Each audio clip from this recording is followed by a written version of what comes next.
Ladies and gentlemen, boys, girls, angry faithful of all ages. Do not adjust your screens. We know that it's Friday night. We know that it's three people on your screen.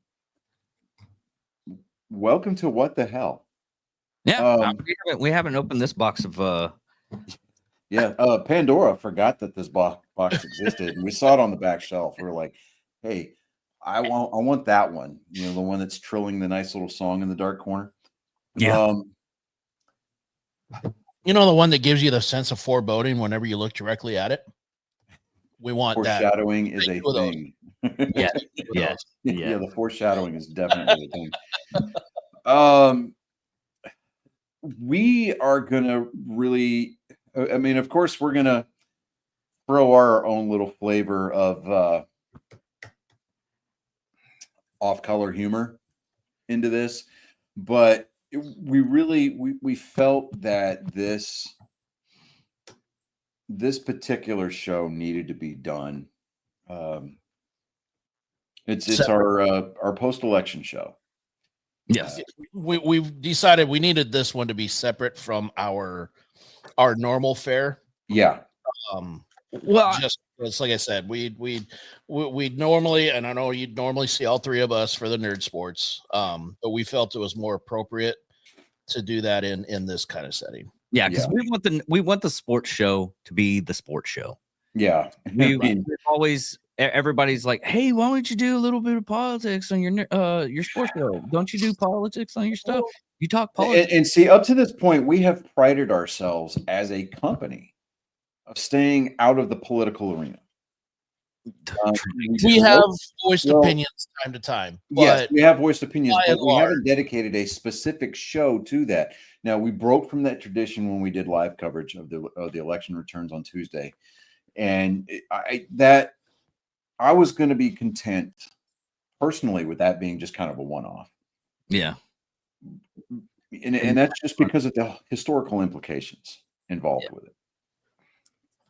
But having seen the events taking place on social media over the last few days, and having some events happen a little bit closer to home, maybe not so much geographically, we felt that it's probably okay just to kind of do a one-off of the one-off and do a political adjacent type show. And so what better, format to throw that into than our catch-all can, which is what the hell. So, Which we pulled it out and it started screaming at us. in this context is extremely apropos. yeah.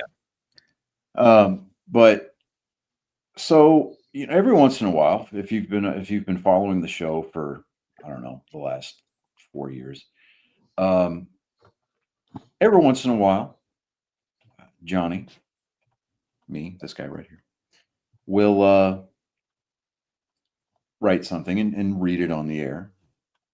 And it's definitely every time that happens, it's kind of like, hey, I'm feeling inspired to write this.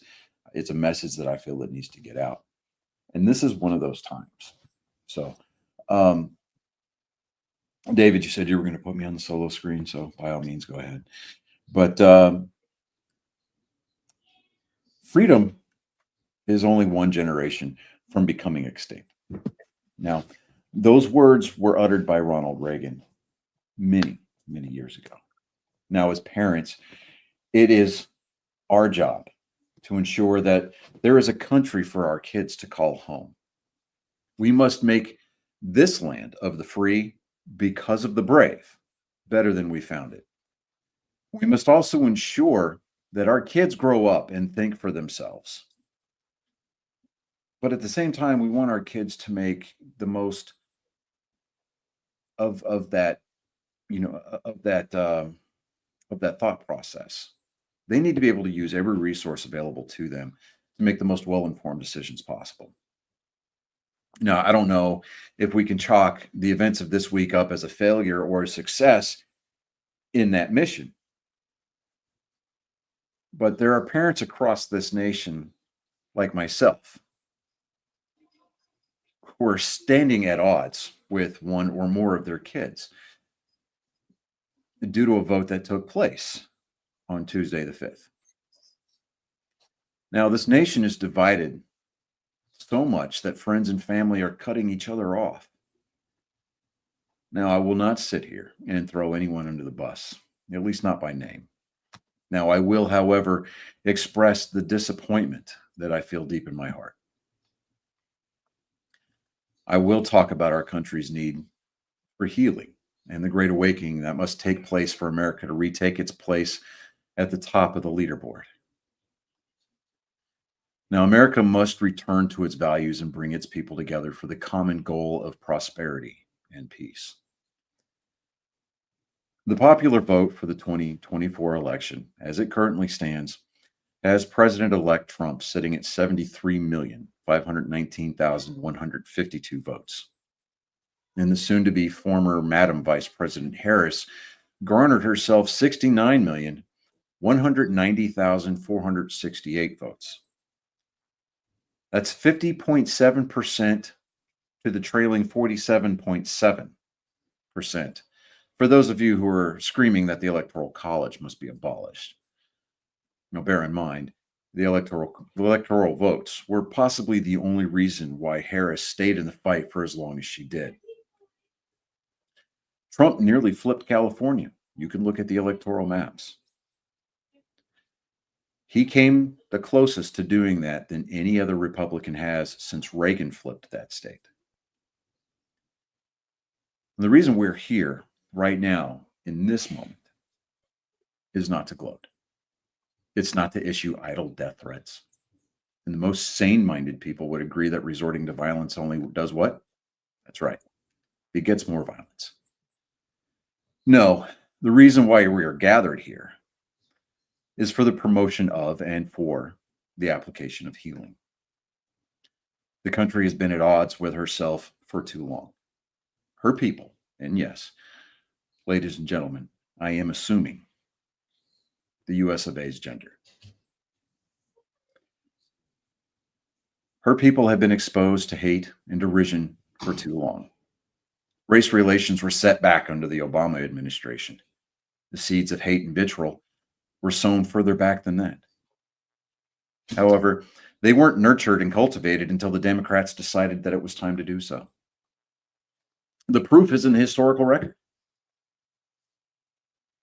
But I'm not by any means saying that Trump is perfect. I know that without a shadow of a doubt that he is in fact flawed.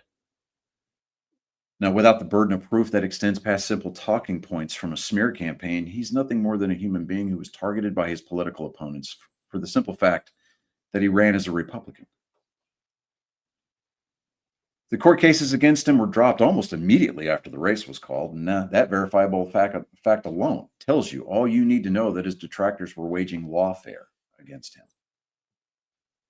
Now, no, Donald J. Trump is not perfect, but the American people overwhelmingly spoke. The popular vote and the Electoral College have him as a clear winner by a very large margin. There was a red wave this past Tuesday. You can spout your hatred, your ill-informed facts, and you can cut people off from your life, including family. But at the end of the day, the only person that you're hurting is yourself. Mark Twain said it best, I believe, when he said, "It is better to keep your mouth closed and let people think you are a fool than to open it and remove all doubt." The best way today to prove that you're not a fool with this unlimited information that you literally have at your fingertips is to not look and to not look like that fool is to research exhaustively ad nauseum. I could mansplain that word for you, but I believe in the intelligence of our audience that you either know what that word means already, or you have the capability of looking up a dictionary or a thesaurus. Let's go on. To quote Zach Galifianakis as the Lego Joker, it's worth a Google. But exhaustively research your subject before you talk about it. Make a well-informed decision that you can be proud of. There will come a day when you look back on your life, whether that day includes kids or grandkids. That day, or, of your own, that hasn't been decided yet. But the point is, you want to be able to tell your kids that you voted using your heart and your mind, and it was the best choice that you thought you could have made. But you also want to be able to look back on your reaction to the outcome, to be able to stand upon that soapbox that you've built. How we behave in the aftermath of anything in our lives will prove to be more of a legacy and or example to our descendants than any building, cure, public service, or even podcast that we leave in our wake. Now, in closing, I want to leave you with 2 quotes. First, by George Orwell, of all people. Quote, "Freedom is the right to tell people what they do not want to hear." Think about that. And lastly, Ronald Reagan said, "If we ever forget that we are one nation under God, then we will be a nation gone under." So God bless each and every one of you listeners. But mostly, God bless America.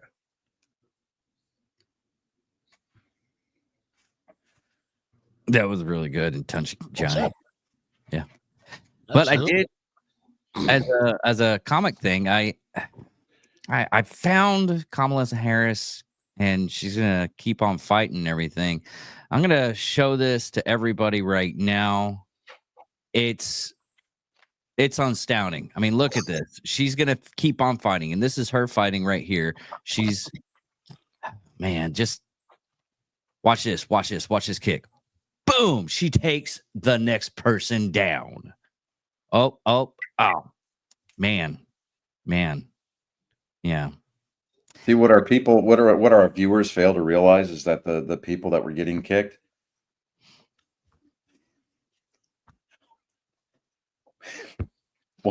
one was Aaron Rodgers and the other one was Deshaun Watson, both with Achilles injuries right now. Oh.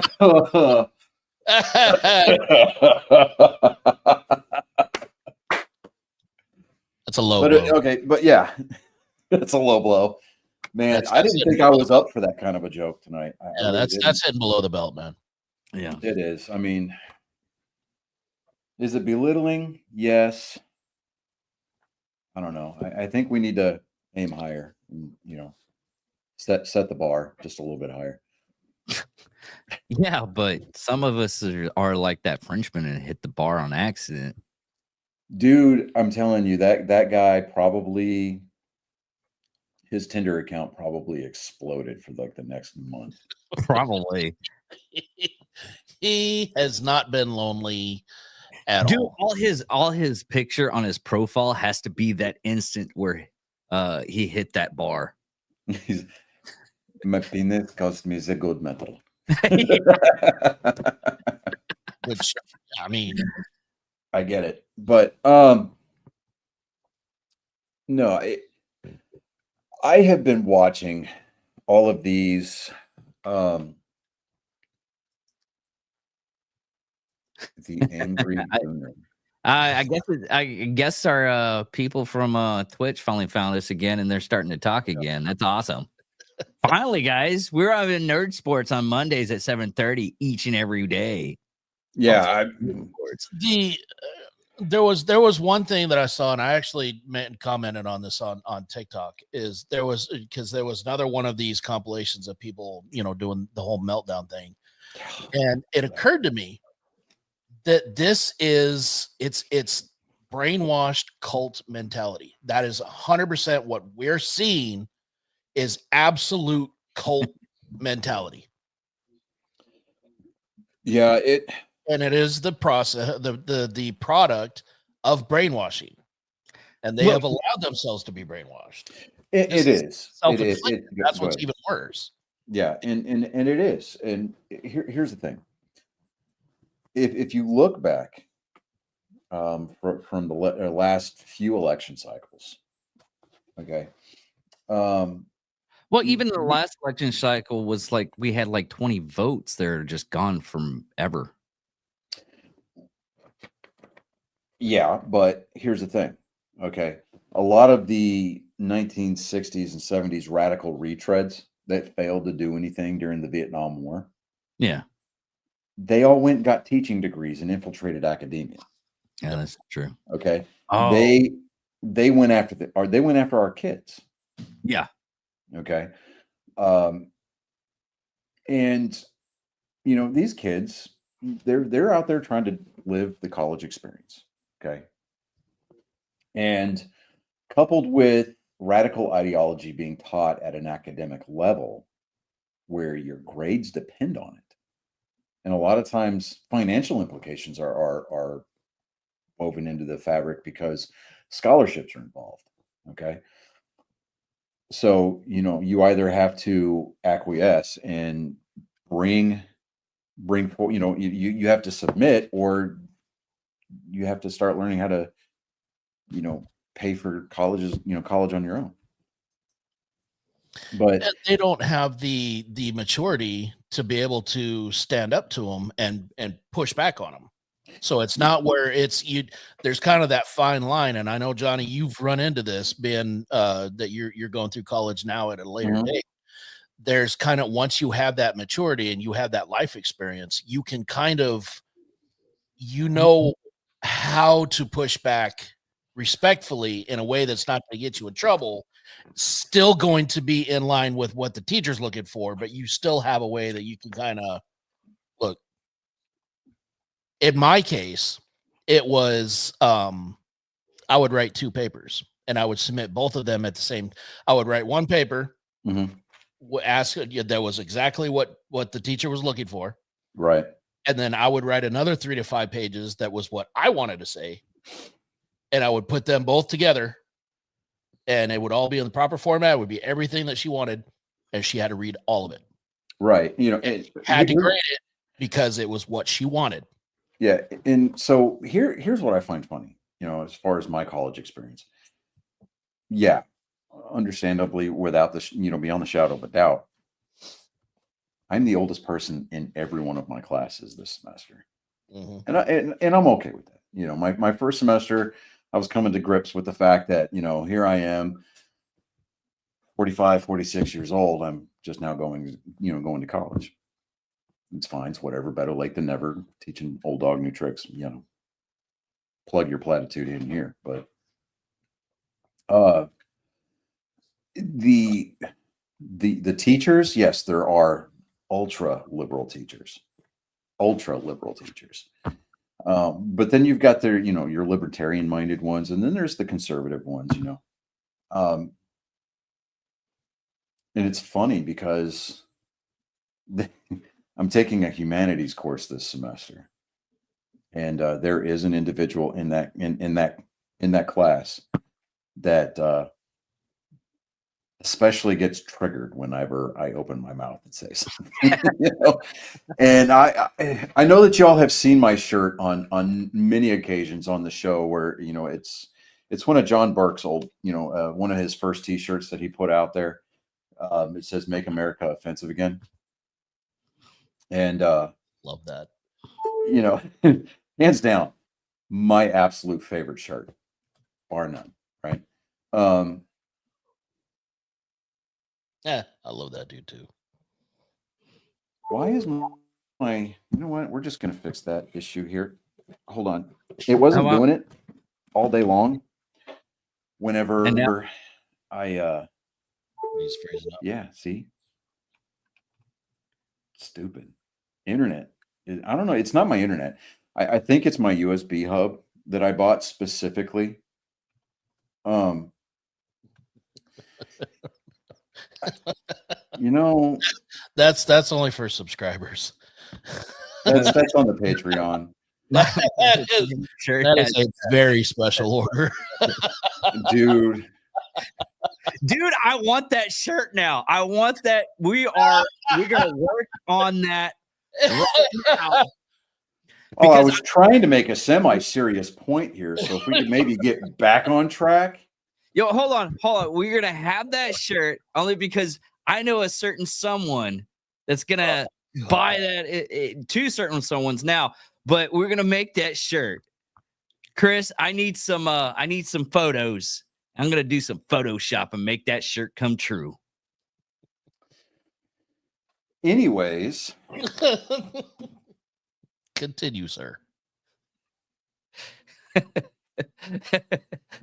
I wear that shirt to that class on purpose.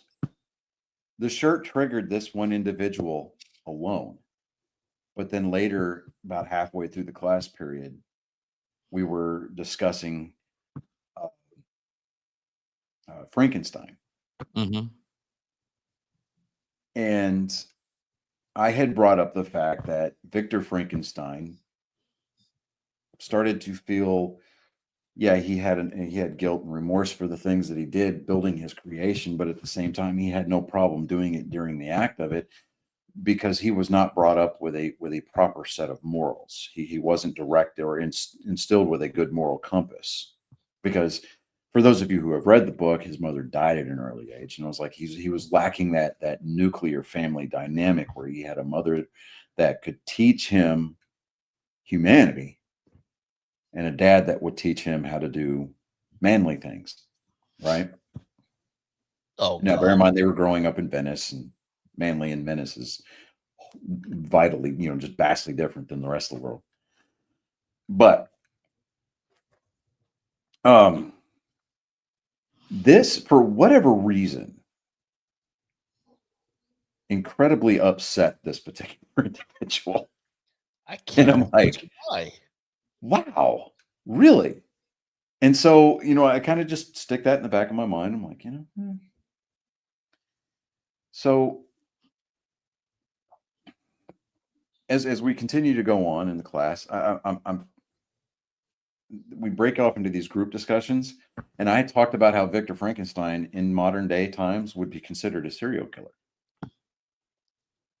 Hands down. How's that even a question? Right. The teacher agreed with me. Yeah. And then I made the comment. Well, it was more of a joke. I was like, that's like 50 Shades of Grey. And and the teacher, her eyebrows up. It's like he gets away with it, and it's all romantic because he's a billionaire. Right. You take the same situation and you put it in a trailer park, and it's an episode of Criminal Minds. And he was conventionally attractive. Yeah.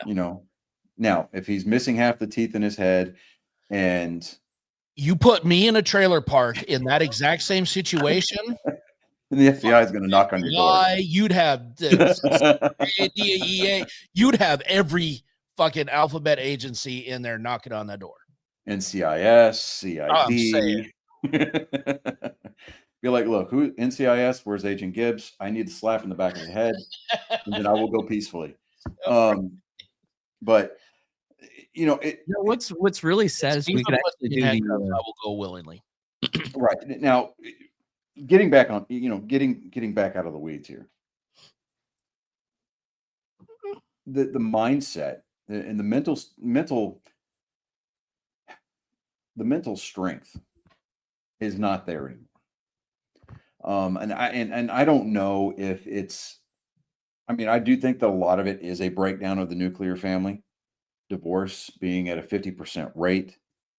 I mean, you even look at like the mainstream media, CBS, ABC, like the major networks with their sitcoms, and even on Netflix, the sitcoms that they put out there, Hulu, whatever streaming platform you happen to be subscribing to. The dad is always portrayed as the knucklehead, as the dummy of the family, right?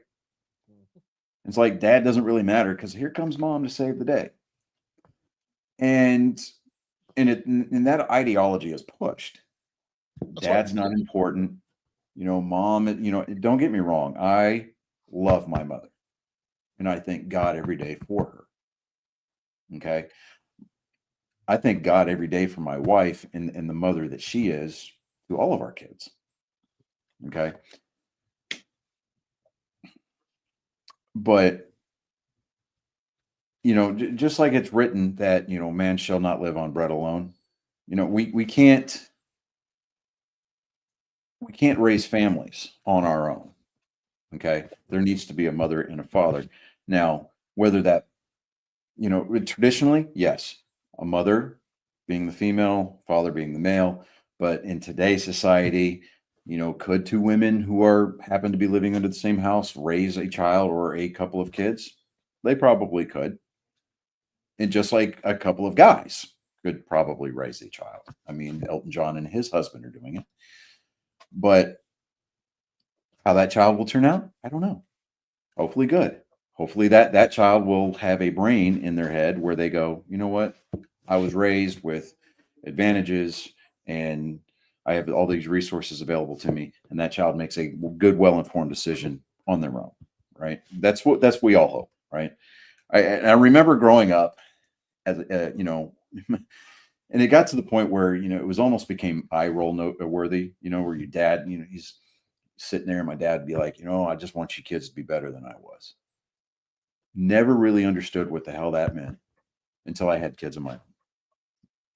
No, yeah. And it's like you're holding this kid and you're like, you have several light bulb moments and you just kind of, you look at the world through a different set of lenses. You go from having that wide spectrum of colors, you see everything in 4K to, well, now, Chris, and I know you know what I'm talking about. You see everything through shades of black and green because now you're just looking for the next target to keep your kids safe. Yep. Yeah. And so,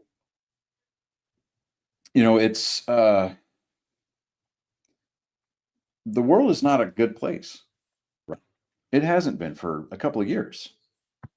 We've got kids who are identifying as cats and they're crapping in cat boxes at school.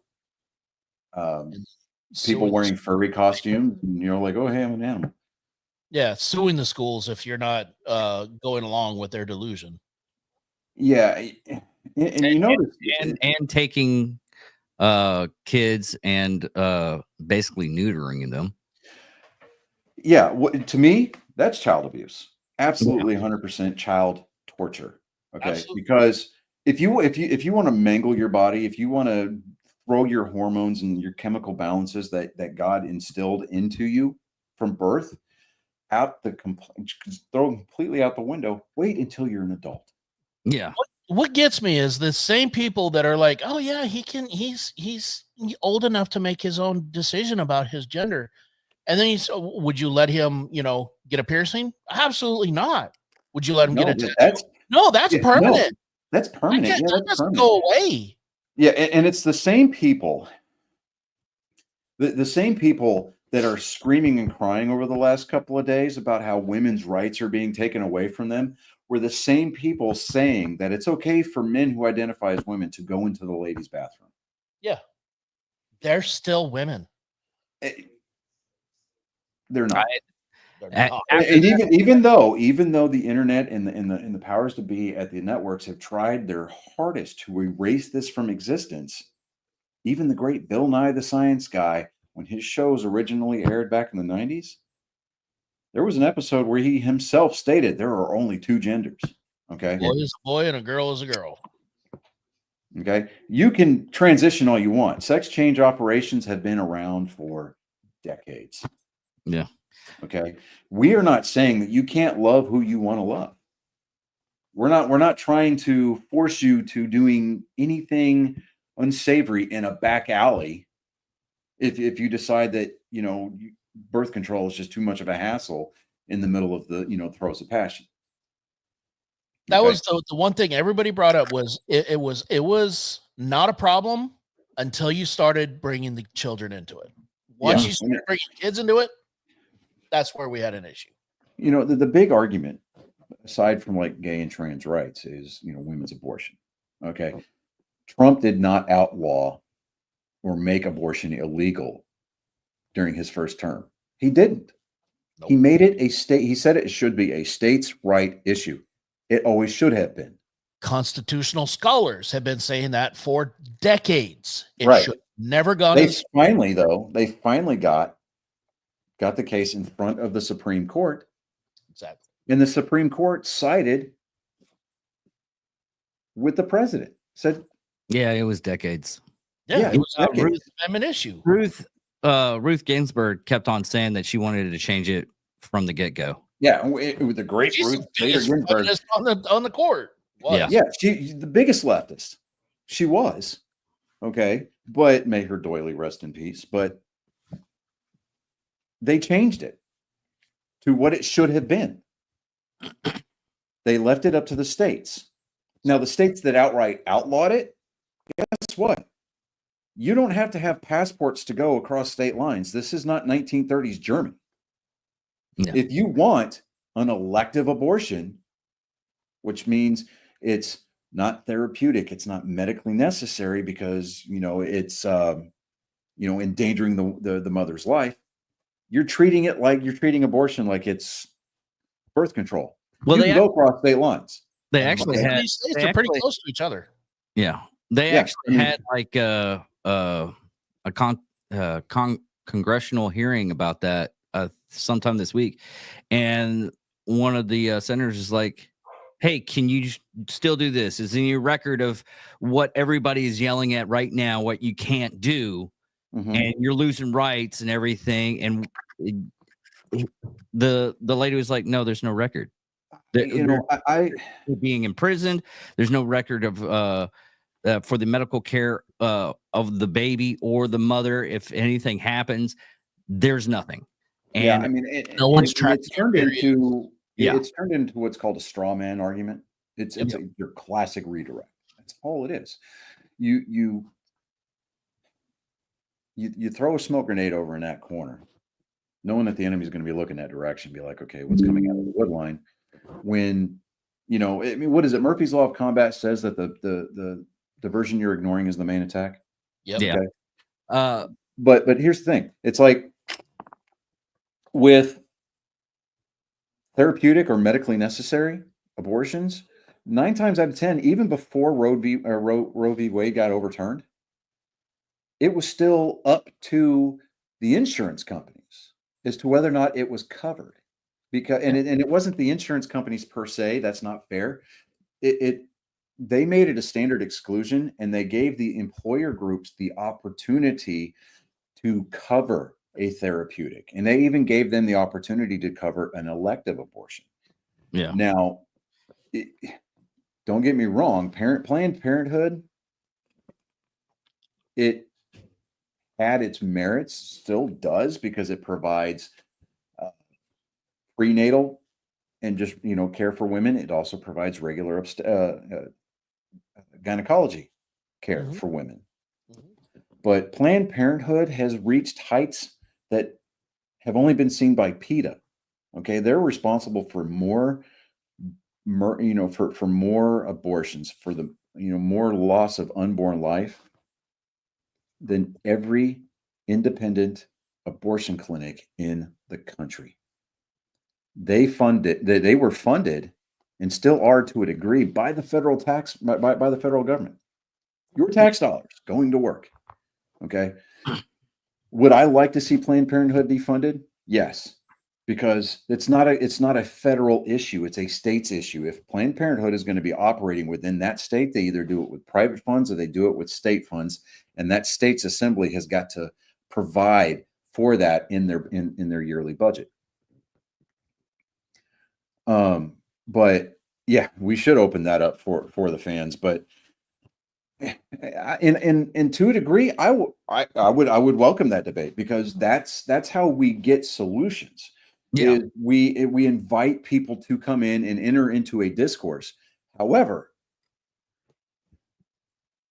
if that is anything like what I have seen on social media from both sides of the aisle over the past week since Tuesday, is that the left is almost incapable of having an intelligent conversation. It's not because they're dumb. That is not what I'm saying.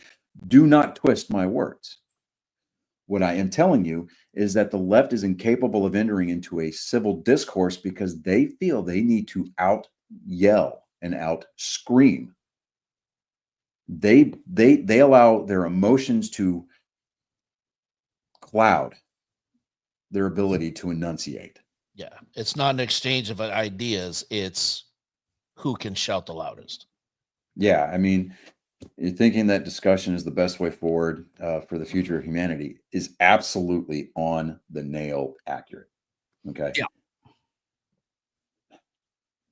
And that at its heart is what a discussion is. Yeah. And it's an exchange of ideas where you recognize and you map out the territory. This is where we agree. This is where we disagree. Where we disagree, which ones are more similar than they are dissimilar? And then why are we so far apart on these?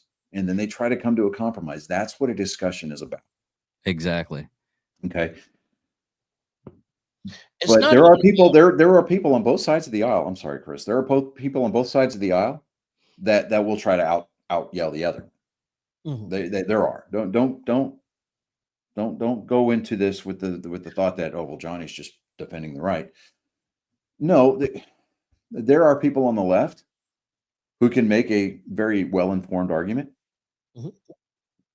And there are people on the right that can make a well-informed argument. But there's also people on the left and the right that act like and sound like blithering idiots. We're looking Oh, at yeah. you, AOC. We're absolutely looking at you, Yes. AOC. We're looking at you, Karl Rove. I mean, but come on. Gone are the days when we have great orators like Ronald Reagan. And dare I say, not to that high of an echelon, but Rush Limbaugh. Yes, both huge conservatives, but they were intelligent and they could articulate their thoughts to where you could easily follow along. See, and part of it too is like everybody is thinking just because you're having a discussion, it's a discussion to change their mind. I have to make you the whole point of this is to get you to think the way that I'm thinking, and that is not what the purpose of the discussion is. Purpose of the discussion is to find common ground, and Yeah, that's where everything has gone awry on this side, is because they're neither side is interested in finding that common ground.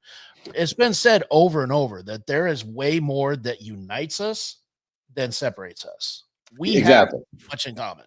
Yeah, and to that point, it's like if you and I, the three of us have had disagreements about how things should be on several occasions.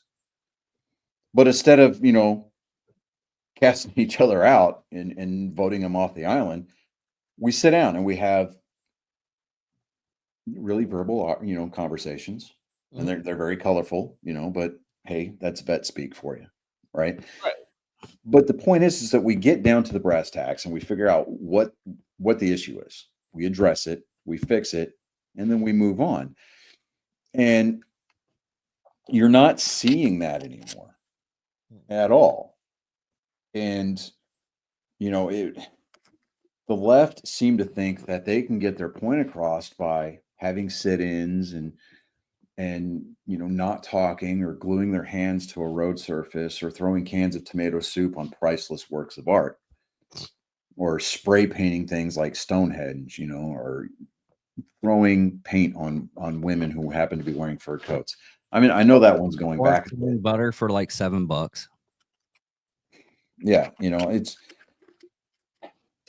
and I've stated this for years, and I learned this from Mark Levin, the great one, right? He was part of the Department of Justice under Reagan. Okay. He's got a syndicated radio show. He's authored several books. This man is a certifiable genius. Love Mark Levin, right? Yeah, he talks about an author back in the 60s by the name of Saul Alinsky. And he wrote a book called The Rules for Radicals. Now, just like Mark Levin would say, I do not and am not recommending that you go out and buy this book. If you can borrow it from your county library, then go ahead and do that. But don't give this guy or his family a single penny of your money. The point is that this book is basically the playbook for the Democrat Party. Case in point, there was back in the 70s, when Vietnam was we'd been in Vietnam for a few years. Now, George H. Bush, George Sr., at the time, he was the U.S. envoy to the United Nations. He was the representative from the U.S. who would speak on the General Assembly floor. He was giving a speech about U.S. military policy in Southeast Asia or Southwest Asia, right? And you got a bunch of anti-war protesters that were, on the picket lines out front of the UN building in New York. Everybody was walking through them, whether it be foreign diplomats, whether it be news reporters, locals from New York City area. Nobody was paying these people or paying these kids any attention at all. I mean, it was just background noise to them, right? Saul Alinsky showed up and asked them what they were doing. They told them, and he goes, "Well, you're not going to get anything done out here. You really want to make an impact. Dress up like Klansmen." And they were like, "What?" He was like, "Yeah, dress up like Klansmen and go sit in the gallery above the assembly floor. And every time George Bush gets up and says anything about Vietnam, stand up and cheer. Let them see you dressed as Klansmen, white hoods, white robes." They did that.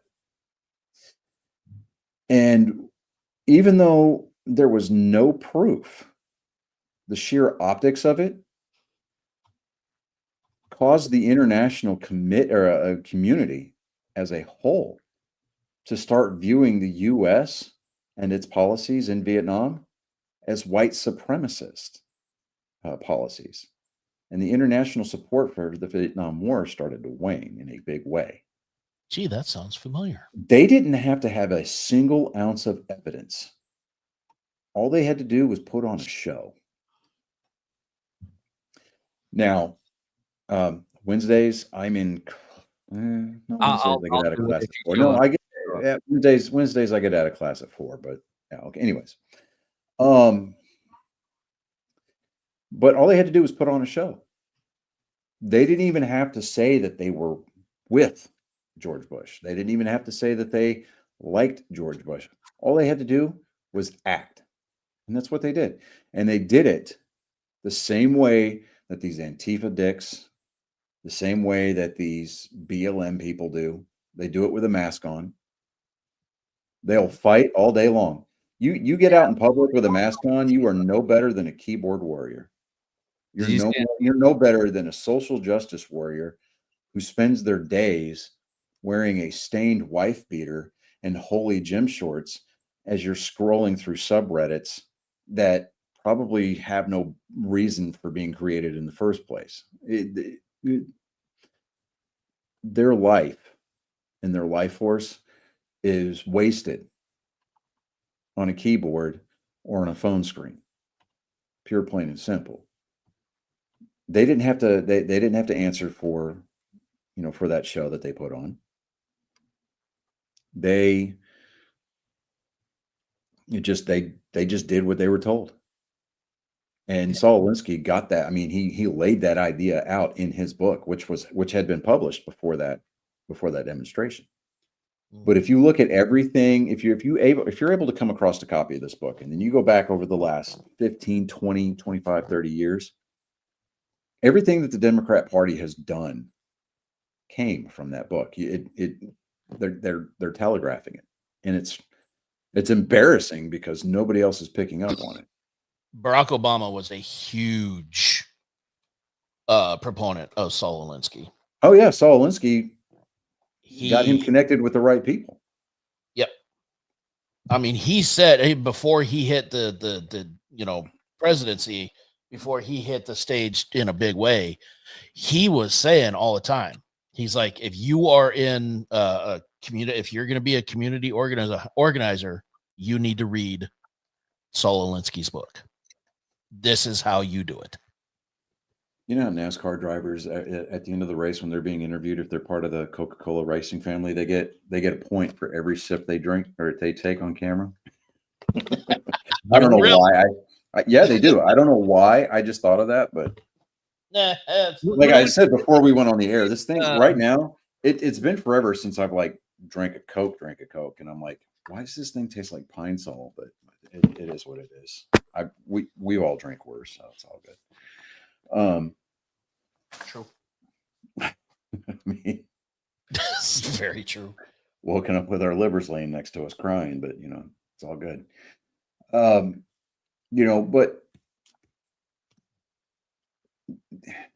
if parents would parent their kids, we could start it, and it'll take a few years. It's not going to be. There's no overnight fix. Okay, just like I tell people, God doesn't work with a microwave. He works with a crock pot. Okay, he slow cooks everything. It's all in his time, right? We have to approach raising children the same way. Okay, you can get instant results, by threatening to take an inch off their butt with a belt or a wooden spoon. Or threatening, or these days threatening to take away their video games. But like you actually have to start parents have to start parenting, and the government and the school systems and everybody needs to just get out of the way. Let parents parent again. Yeah, I mean, I remember I got into a fight, one of many fights in the 3rd grade. And the assistant principal, who was a Dodgers fan, and I'll explain why I know that, called my dad. My dad is at work. And I had walked across, I was out, it was recess. I got the ball taken away from me by 2 kids. I tracked them down across the entire playground, worked both of them over, took my ball back, and went back to playing like there was nothing. And then when the bell rang, they didn't show up back in class.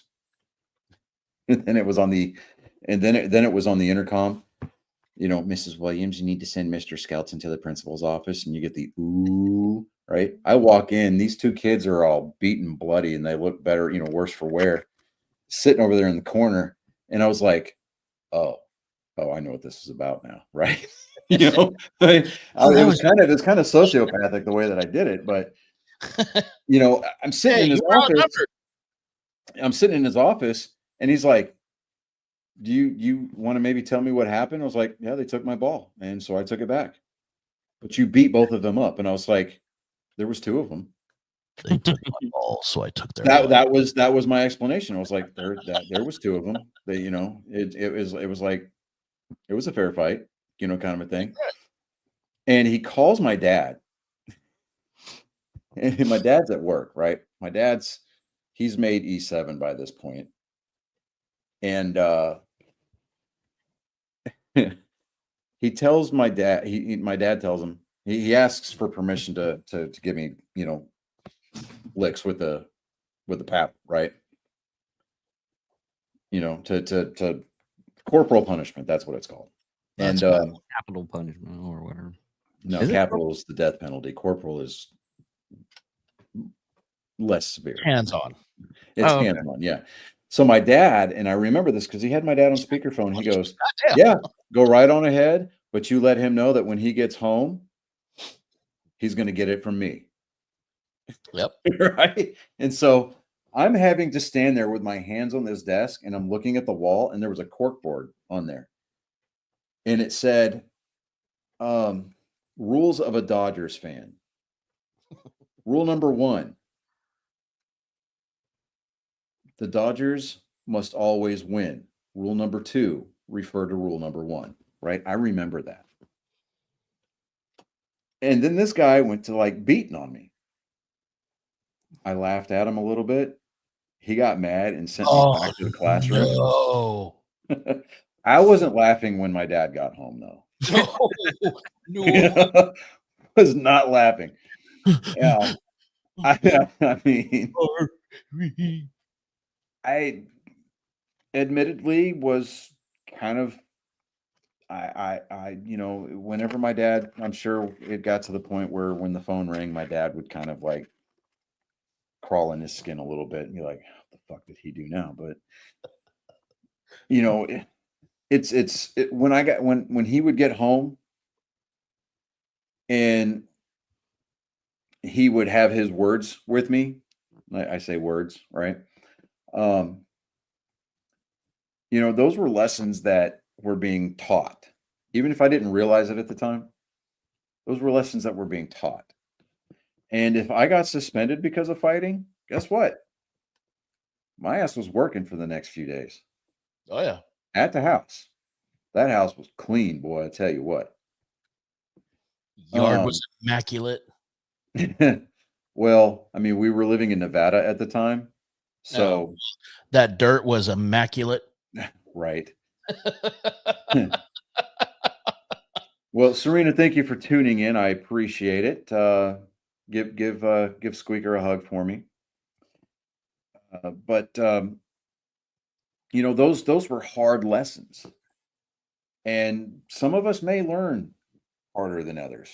It may take that repetitive negative reinforcement and then following it up with the I don't like having to do this. Mhm. And here's why, right? There's It's a like we world, learned. there's a world of good in that. And I think that if the country is to get truly right on the back on the right track, it's got to start at home. 100%. We can't allow the government to come in and go, you know, womb to tomb, from cradle to grave. Ronald Reagan said the most dangerous words in the English language are I'm from the government and I'm here to help. Well, that's what won Pennsylvania really is government outreach against the Amish. Honestly, that was the biggest thing that came from that. That and a kid goes from Arizona said Trump's getting elected, goes to Pennsylvania and starts talking to all the Amish. She's like, hey, if you want this stuff that's happening right now, you need to go register a vote and go vote for change. And there is a movement that started this week. There is a movement to find websites, storefronts, farmers markets, and things like that, where these Amish and Mennonite Oh yeah, businessmen or business owners operate, in purchasing things from them. And we're talking in mass quantities as a way of saying thank you for helping us win our country back. oh yeah. And I'm here for that kind of chaos. I really am.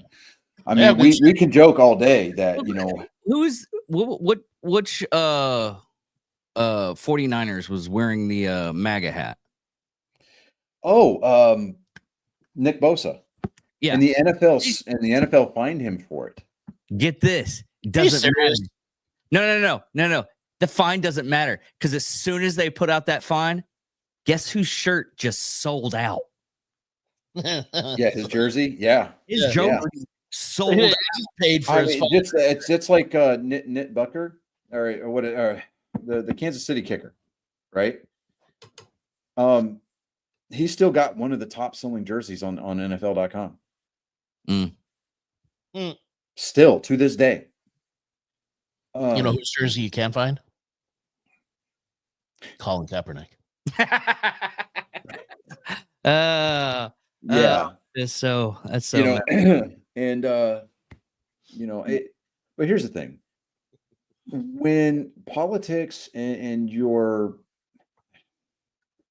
I could understand people getting upset about the results of an election, especially if their person didn't win. But and if here's the thing. Okay. Unless you are that candidate or you actively went out and campaigned for that candidate, you have about as much dog in that hunt as David, you and I do when Army and Air Force play each other. We've got about as much dog in that hunt as my dad and I do when Army and Navy played each other. We didn't go to those academies. We're not alumni. We just happen to be we just happen to serve in the same branch as those guys are fixing to. That's the only connection. I could say go Army, beat Navy all day long, but for me, it's just me being a fan. Yeah, and what I really wish you would stop doing though, that it's kind of hurtful that you keep on doing that because I don't want to hear that shit anymore. have a sports show you can talk about on the sports show, but right here you leave the bad speech down. I don't need to know that Army got their hands dirty that day and beat the shit out of the Air Force. Honestly. Okay. See, but All that aside. Point is that you unless you're actively participating or employed by that campaign, or you are that candidate themselves. Or there's absolutely no I'm saying this. There's no reason whatsoever to let yourself get so wrapped up in it that you chastise people who don't think like you. There's a difference between upset and unhinged. No, what we're seeing is that is a valid point. But you look at the textbook definition of fascism, is exactly what they're doing. and it's exactly what they're doing. They're guilty of the very thing that they're accusing us of being, just simply because we don't agree with their ideology. Exactly. And at the end of the day, that is exactly all that it is. It's just ideology. What's even worse is some of those people aren't even registered to vote, or just won't even vote. Yeah, I've heard this case so many times. People will go out and like screaming. It's like, oh, I can't believe it. I can't believe you even voted for that. It's like, oh, did you vote? Did you vote? Well, I didn't vote because it doesn't matter. Nothing's going to change. I believe my vote counts. Pardon the expression, but if you didn't vote, get the fuck out of here. I mean, it's like those people that say, "Well, I almost joined, but they'd have to put me in jail the second that drill sergeant start getting in my face." Yeah, okay. Face. I couldn't join because I was sucking dick. There's the Navy. Whoa, hold up. There's the Coast Guard. I don't. Okay. Don't. Those are for the lady boys. I can make jokes about the Navy. Okay. I can make jokes about the Navy. David, no. Oh no, I can do the same thing. My brother-in-law and most of my friends went into the Navy. I was the smart one, went to the Air Force. Well, I mean, well, Chris and I joined the military, and we joined the Army, so there's that. Yeah, anyways, but they probably showed you. Anyways, it was military adjacent. They probably did. They had to get you to sign by doing pictures and everything? No, that's the Marine Corps. Yeah, I used an actual pen and everything. Yeah. Hold on. They write our manuals at an 8th grade reading level. You're right. Okay, but we had words. All that being said, all that aside, okay. Point is like we allow ourselves to get invested in these races, right? And from the viewpoint of that it matters in relation to the direction of our country, yes, it is perfectly okay to get into it from that point of view.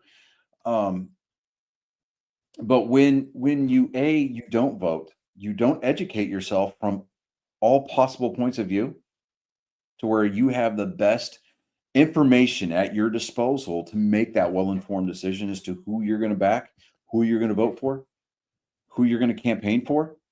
Okay.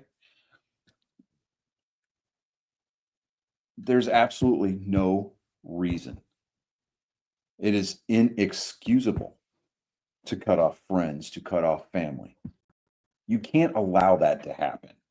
Okay. Because when you allow politics to dictate who you hang out with or don't hang out with, who you associate with, who you distance yourself from. I've got plenty of friends and plenty of family that are liberal. Does that make me love them any less? Absolutely not. Because at the core, they are good people. Exactly. They might be a little bit misguided at times, but we all are. I have a very, very dear friend of mine that lives in Houston that actually was actively campaigning for Kamala. Like she was at the Harris County Democrat headquarters, grabbing road signs and putting signs out everywhere. Like she campaigned hard. She remains one of my absolute dearest friends. Yeah, so I mean, it's her aside because she doesn't vote the way that that I do. It's stupid to think that way. Yes, I mean when and I said I wasn't going to throw anybody under the bus, and I'm going to hold to that. But when family members take it upon themselves to say things like, "No, I can't love you because of how we voted," That is, not only is that disrespectful, but that is hurtful. And Yeah. that is fascist at its very core. Because now you're using fear, you're using threats, and you're using a strong arm to impose your will. that's coercion. Yeah, because it's basically Yeah, it is. It's coercion. And what you go might ahead. you might get a little bit upset with how I put this, but it just sounds like the Hitler Youth Group. Honestly, if it To might, a degree, yeah. I mean, it's for all just intents and purposes, yeah. we're calling someone that is like, oh, he's Hitler, but we're gonna make our own Hitler Youth Group. But don't you worry about that. It's not gonna be. Think it is See, like different. it's all fun and games until somebody loses an eye. And I really want to find Yeah. somebody with an eye patch and ask them that question. Was it all fun and games up to that point? Okay. I mean, you see, we have, I think I've maybe read one or two stories where Antifa has even been mentioned in the news this year. They're going to be everywhere here. Oh, they're going to be everywhere. Oh, I mean, dude, George no, no, Soros no, is going to no. bust them in mass in January. Yeah. Here's another weird fact that happened. They just found this out. There was going to be a third attempt on his life, and it was they found out that Iran. They arrested some Iranian operatives today. Yeah. Yeah. But here's the thing. And I used to say this in jest, but I don't know so much now anymore because I really start to see some validity to the statement that I'm about to make. But you know why you don't see conservatives and Republicans rioting when we don't get our ways or our way? You know why you don't see us putting out TikTok videos of us screaming to the sky? Because we're adults. Well, because we're working, Yeah. That too. so I don't have time to go scream at the sky. right. But we also are mature enough to know that it's not going to change anything. I thought I had that mic set. Is that better? I knew it. Okay. But We Yeah, can, you were sounding a little like I bit said, we know it's not going to change anything. We're just going to drive forward. We're going to make the best of it we can. We also know that eventually it's going to come back around. Yeah, I mean, we can complain and we can moan and groan. Like, dude, I cannot wait for the day when I can take $300 to the grocery store down here to HEB and fill the back of my car. Yeah. Barely fill a bag now $300 might get you, I don't know, a week's worth of food. Yeah. Yeah. I mean, yeah, there's alternatives out there like Aldi's, or if you have access to a military installation and you're a disabled vet or an honorably discharged vet, you can go and shop on base at the commissaries at the PX or BX, whatever. But it for the everyday American, for the civilian, there's no recourse out there. I mean, yeah, you got your charities, you got your kitchens and things like that that are church sponsored and things, that nature, your food banks. But when those run dry because nobody can afford to donate, what are we supposed to do? No, what's got me right now is a lot of the servicemen right now, they're hoping for those food banks. They're hoping for getting on a food stamp. Yeah, here's the thing. Okay, most their stuff is supposed to be paid, especially a private first class, E1, E2, in all services up to E3. You're supposed to rely on technically the government to feed you. Yeah, it's called rations. Yes, separate but rats. It's separate rats. There you go. Where do I go? The DFAC, baby. But here's the thing. Growing up, a Navy brat, 3 other kids, my siblings, my brother, my 2 sisters, and my mom. My dad was out to sea a lot, and mom would work a part-time job while dad was out to sea. Just so that way she could try to help bridge that gap a little bit, because I don't know if anybody's told it, this is the dirty little secret that recruiters do not tell you. Nobody joins the military for the fucking pay. Mm. Okay. If They they get tell married for the you, benefits. hey, like, well, you see this guy over here, he's got a Mustang. This dude over here's got a Charger. Guess what their interest rate is? And guy, I will guarantee you show me a private or a Lance Corporal that's got a Mustang or a Charger sitting in their parking spot, and I will show you the counseling statement that came shortly thereafter. Mm-hmm. I will it's usually guarantee you. 25, 28% interest rate. And we can't continue to operate like this. Margaret Thatcher said a very, very long time ago that the problem with socialism is that you eventually run out of other people's money. Yep. Okay.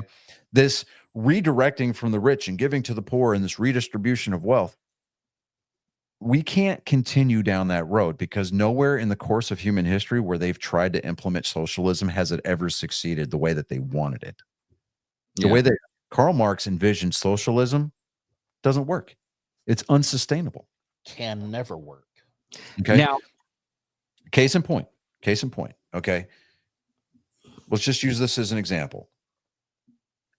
You go out there and you're in class, you're in school, and you are working your fingers to the bone, and you get an A. You bust your ass and you make an A.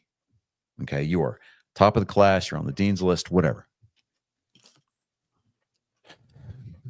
For lack of a better term, Susie J. Rottencrotch in the back, who's been dicking off all year, she's going to fail. What's the professor do? Professor comes alongside and says, hey, I'm going to take your A. I'm going to split it. I'm going to give her half, because it's not fair that she fails. Well, the fuck it ain't. Because here's the thing. Your time and your money, here's what they don't want you to know in college. Here's what they don't want you to know in high school. And here's what a lot of parents forget to teach their kids, is that your time and your money, they're a direct representation of your labor. The sheer idea that we as an individual cannot privately own things, that's absurd. And the idea that you're going to sit there and go, well, you seem to be doing pretty well for yourself, so I'm going to take away from you and give to them just to kind of spread it out a little bit. No. We know you put more effort into it, but still, it's not fair. It's not, because I don't know about you, but I mean, with the exception of, I don't know. Well, no, not even that exception, but I've never worked for a poor person. I've never had a poor person sign my paychecks at all. Nope. Now, they may be misallocating funds. They may be, handling business, handling their business expenses poorly, but they had to get that capital from somewhere. Okay. We can't all be on the same level. We just can't. As much as I hate to use the term class, because class and sector are both Marxist terms, there's the lower class, there's the middle class, and there's the upper class. The upper class pays the middle class and lower class. And if you spend too much time down in the lower class, guess what? You've got the opportunity to go get you a good education. Oh, they cost money. Join the military. Do 2 years, for crying out loud. Do 3, do 4. In the process of getting your college education, you might learn something about yourself that you didn't know existed, and you'll be a better person for it. I'm not advocating for mandatory military service, but there's different ways to serve, though. Yeah, there is. There are different ways to serve. You don't have to go out and be an infantryman. Okay. You don't have to go out and be a wheeled mechanic. You don't have to go out and be a pilot. You don't have to go out and be a cook. You can be an HR weenie. You can push paper all day long. You can go medical. You could even go medical. Get a job in the military that's going to translate. There are opportunities in this country for people to succeed. And like I said a couple of weeks ago, part of the reason why, and if I remember right, David, you can correct me if I'm wrong. What I'm about to say, I said Tuesday night during our live, is that the reason why America is back-to-back World War champions is because when we decide that we're going to go do something, we make it our mission to do it bigger, better, and more violently than the other guys. Yeah, You kill us, we're going to come back and we're going to kill you tenfold. Yeah, I still like the fact that a lot of people are actually saying it's like, well, Russia helped a lot. Russia helped a lot only because we gave them the money, we gave them the material, we gave them a couple of people that helped them work their factories and everything, so they can start pushing stuff out a little bit more. Because their whole idea of arming their troops was hand one guy the ammo, hand the other guy the gun. There you go. Go in pairs. And if he dies, grab whatever. Yeah. But, there are certain things that this country guarantees you the ability to, or for life, liberty, and the pursuit of happiness. The key word there being pursuit. You are entitled to pursue that happiness. You are not entitled to a shred of that happiness. Nobody, just because you're born here or you fight to come here legally, you're not entitled to be happy. You're entitled to pursue that happiness. It's called the American dream. On the flip side of it, you're entitled to fail just as hard. But what sets us apart from the rest of the world, what makes us unique as a society, as part of that melting pot, that unique American experience, is our ability to pick ourselves up by the bootstraps and to innovate, to work our way out of a problem. Not only do we do it better than everybody else in the world, but we do it longer. Okay. I think it was also Margaret Thatcher that said, history was born out of history. America was born out of philosophy. Okay. There's some truth to that. There's a reason why a lot of the medical innovations that exist in this world come from America. There's a reason why a lot of the scientific advancements that exist today come from America. It is because the free market begs for it. It feeds on innovation. It feeds on competition. Oh, you came out with that product? I'm going to come out with something better. That's why we have CT scans and MRIs. That's why we have X-ray machines that are better than the ones that Marie Curie, used. We redefine the standard of living. Now, one of the first times that I wore that shirt, that Make America Offensive Again shirt out in public, this sweet old lady called me a racist. I asked her to define what that shirt or what about that shirt made me racist. She said, well, no, we shouldn't be offensive. I said, well, no, that just means being kind. It's got nothing to do with race. Then I asked her if, based on my observation of her age, if I'm willing to bet that she had at least one or two relatives that served in one, if not both of the world wars. And she acquiesced. She said yes. I gave her that back-to-back World War speech. And to this day, I've never heard an old person say this. But by God, I heard her say it that day. She goes, I never. Picked her purse up off the counter. She finished paying for her hot plate and she left. I get a tap on the shoulder behind me. I turn around. There's this E7 Army recruiter standing behind me. He's just going like this. Like, dude. I was like, hey, you like that? Because you can't say that shit in uniform, huh? He goes, nope. So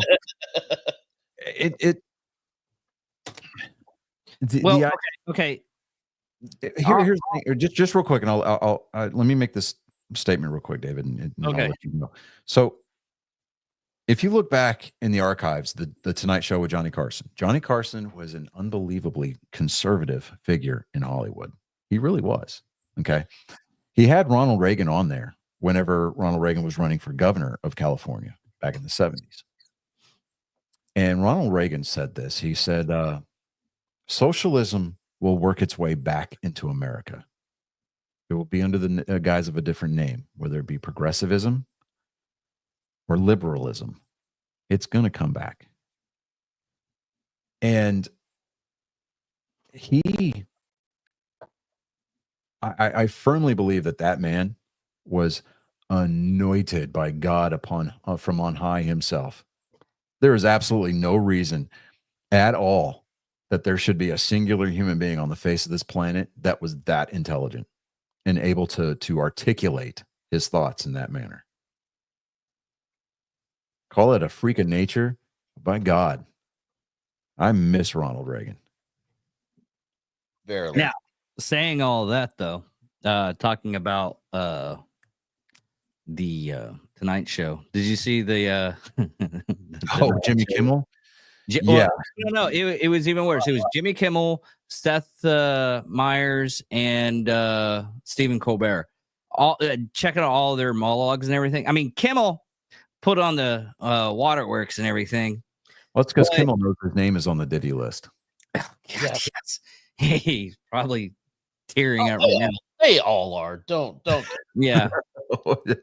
I still like the comparison. Is like all these celebrities are being photoed with Kamala and supporting her, and they're also in photos with P. Diddy.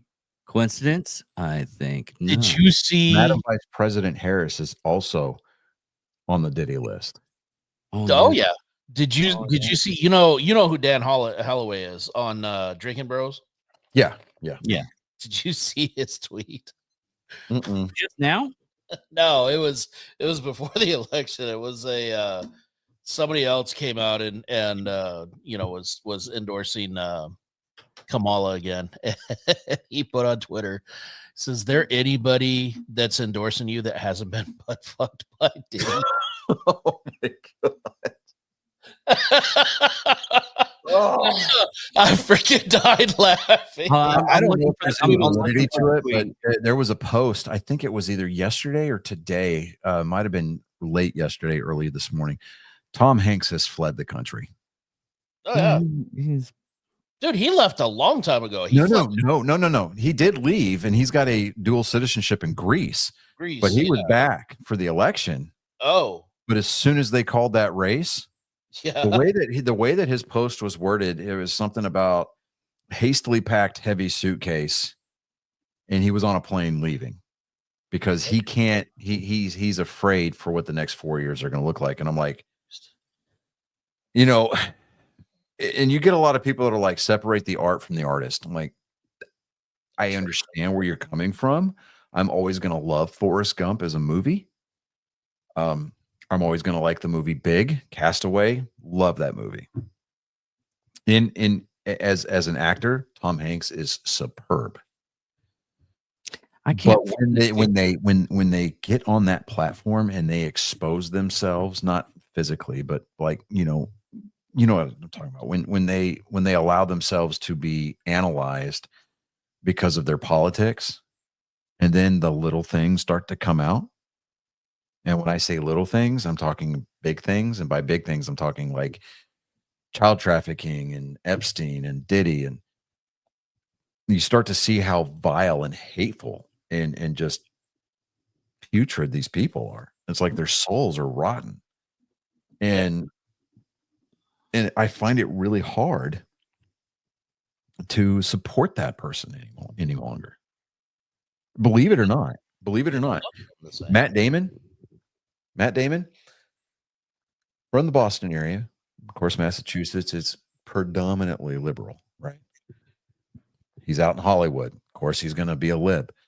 He did that movie where he stayed with Oklahoma families for, I don't know, like 6 months, just kind of like living with them, learning how they lived and things like that. Because it was a movie based off of a true story where he was a dad and he went overseas. It was kind of like a real life Taken kind of a thing where he goes and chases his daughter into Europe because she got abducted kind of a thing. He actually became a conservative. He had to be funny. He was exposed to that lifestyle and he was like, it's nothing like they try to make us think. These people work, they worship together, they celebrate together. And they're just salt of the earth. Yep. And he could never shake that. And I don't know how he voted this past election. I don't really care. It's none of my business. Just like it should be nobody else's business to know who you voted for, right? Unless you're within that kind of a circle and you feel comfortable talking about it. Right. But at least with him, I can and jokingly could say there's hope, but at least with Matt Damon, he understands how it is that we view the world through a conservative lens. And it was funny. I heard this argument the other day about charity, right? Somebody said Jesus was a liberal. It's like, okay, I'll bite. How? Well, five fish and two loaves, or five loaves and two fish. And I was like, wait, what? Are you talking about the Sermon on the Mount? And they're like, yeah. I'm like, he gave everything away. I'm like, he didn't have anything to begin with. Okay. The way that the Bible defines charity is out of the goodness of your own heart, right?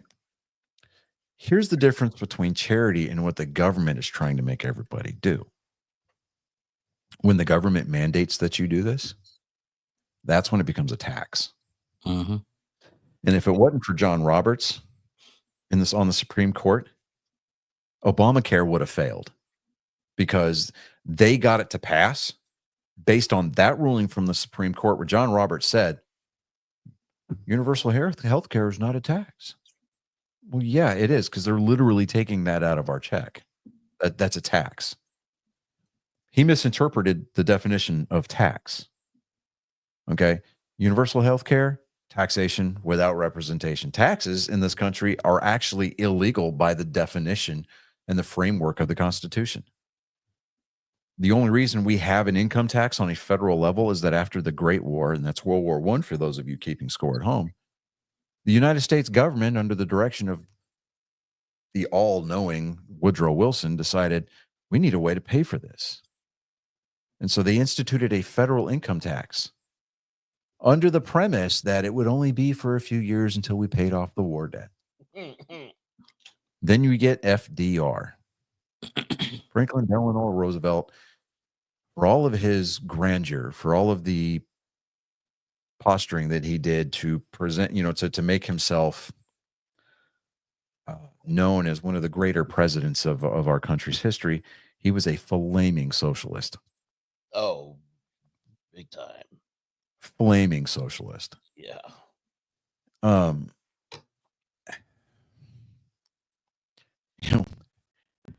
I can't remember if Harry Truman actually said this, but I do know that this was part of a one-man play called Give 'Em Hell, Harry. James Whitmore was the actor. And one of the lines that absolutely sticks with me to this day, he said, I was asked after I left the White House if I really felt that I knew it all. And I told that reporter, it's what you learn after you know it all that really counts. Now, here's well said. Here's it really is.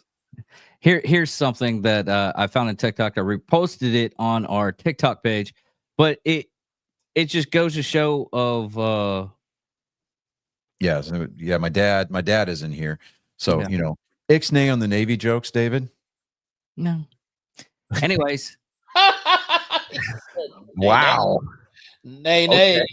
Nay. For the first time since 2004. Hey, I tried. He's won the national popular vote for the first time for a Republican for the first time since 2004. This is a big deal. This isn't backing into the office. This is a mandate to do what you said you were going to do. Get the economy working again for regular working class Americans. Fix immigration. Try to get crime under control. Try to reduce the chaos in the world. This is a mandate from the American people to do that. I think I'm interpreting the results tonight as the revenge of just a regular old working class American, the anonymous American who has been crushed, insulted, condescended to. They're not garbage. They're not Nazis.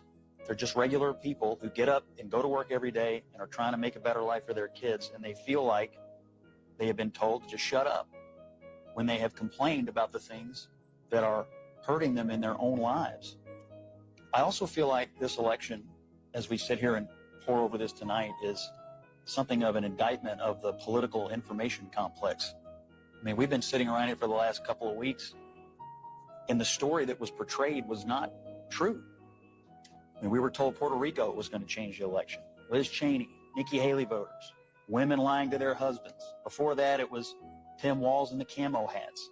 Night after night after night, we were told all these things and gimmicks were going to somehow push Harris over the line, and we were just ignoring the fundamentals. Inflation, people feeling like that they were barely able to tread water at best. That was the fundamentals of the election. And so I think that both parties should always look at the results of an election and figure out what went right and what went wrong. But I think for all of us who cover elections and talk about elections and do this on a day-to-day basis, we have to figure out how to understand, talk to, and listen to the half of the country that rose up tonight and said, we've had enough. This is a Okay. So I agree with that statement mostly. I don't think it was revenge on the part of the American voter. Okay. I think it was a resounding, we've had enough. This is the only way out. Now, had the Democrat Party put forth a candidate that actually had legislative experience, and yeah, I know you're gonna, she voted here and she voted there. Look, when you put somebody on that platform, make sure that they got there by the sweat of their brow, not the rug burns on their knees. Okay. That is true. Exactly. Okay. Now,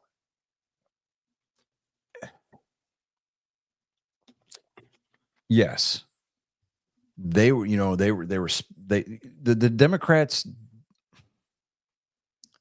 I heard it said that Republicans and the American people did not vote for Trump. They just voted against Harris. To a degree, I believe that to be true. But for the most part, Trump was the only one out here talking about policy. He was the only one out here talking about what he's going to do to change things for the better in our country, not Ukraine, not the Czech Republic, not Haiti. I was raised in a middle-class family. Well, okay. That's not what we asked. He was talking about what needed to be fixed here. We're handing out prepaid MasterCard debit cards. Not anymore. Illegals with thousands of dollars on them. I don't know if they run them up and, oh, hey, I just need to get a new debit card. Oh, here you go. They're giving them cell phones. They're giving them places to live. In places like New York, illegals that were being bussed there or made their way up there by hook or crook or Abbott Force One,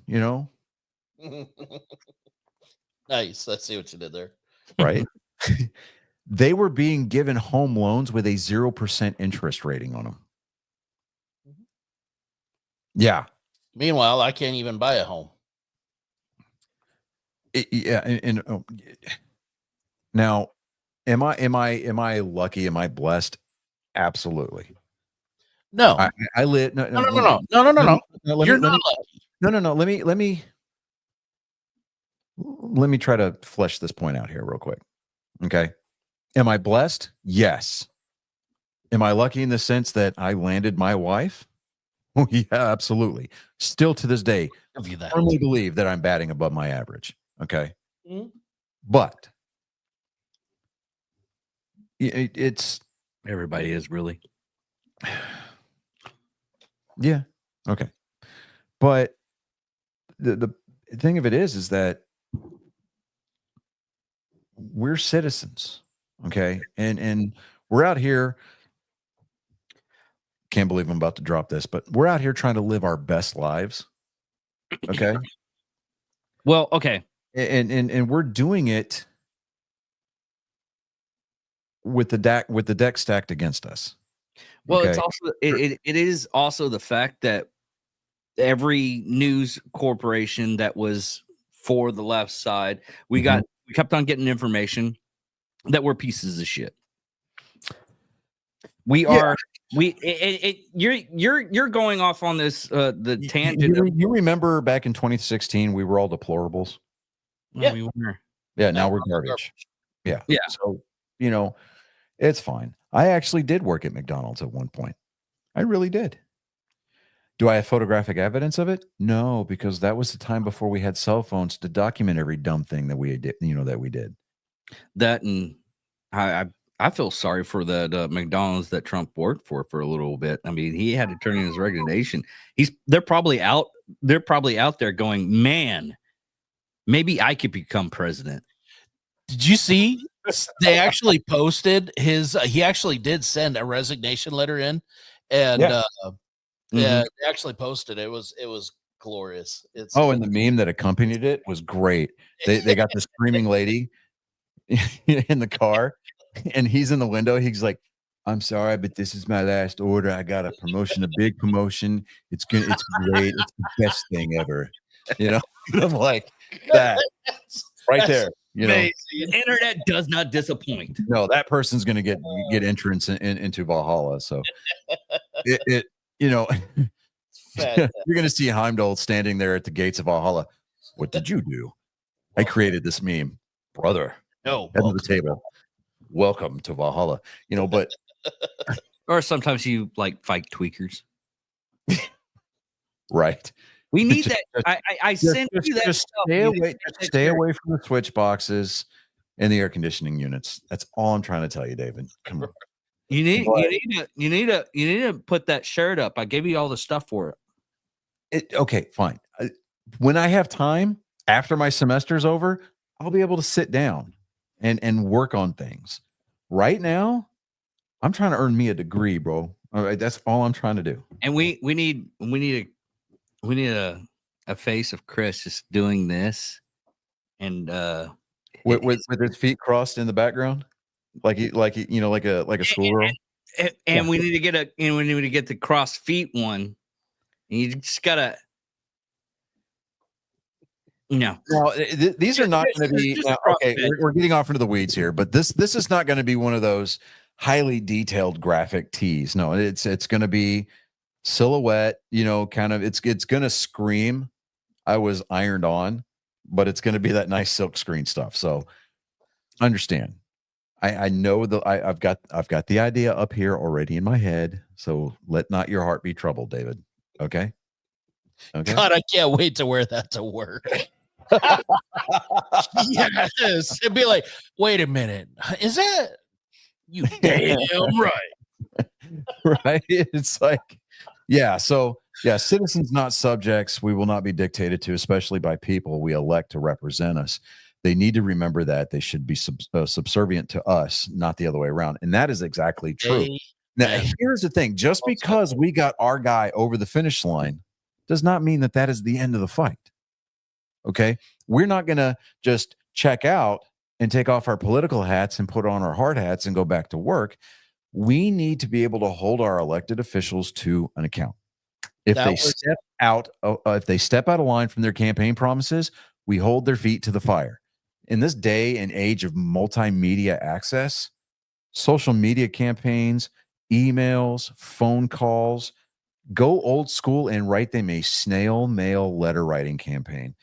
You would absolutely endear the postmaster of the United States to your cause if you gave him the ability to deliver actual mail that didn't come from Abu Dhabi or New Delhi saying that your car warranty has been expired or that you're eligible now for Medicare Part A and B.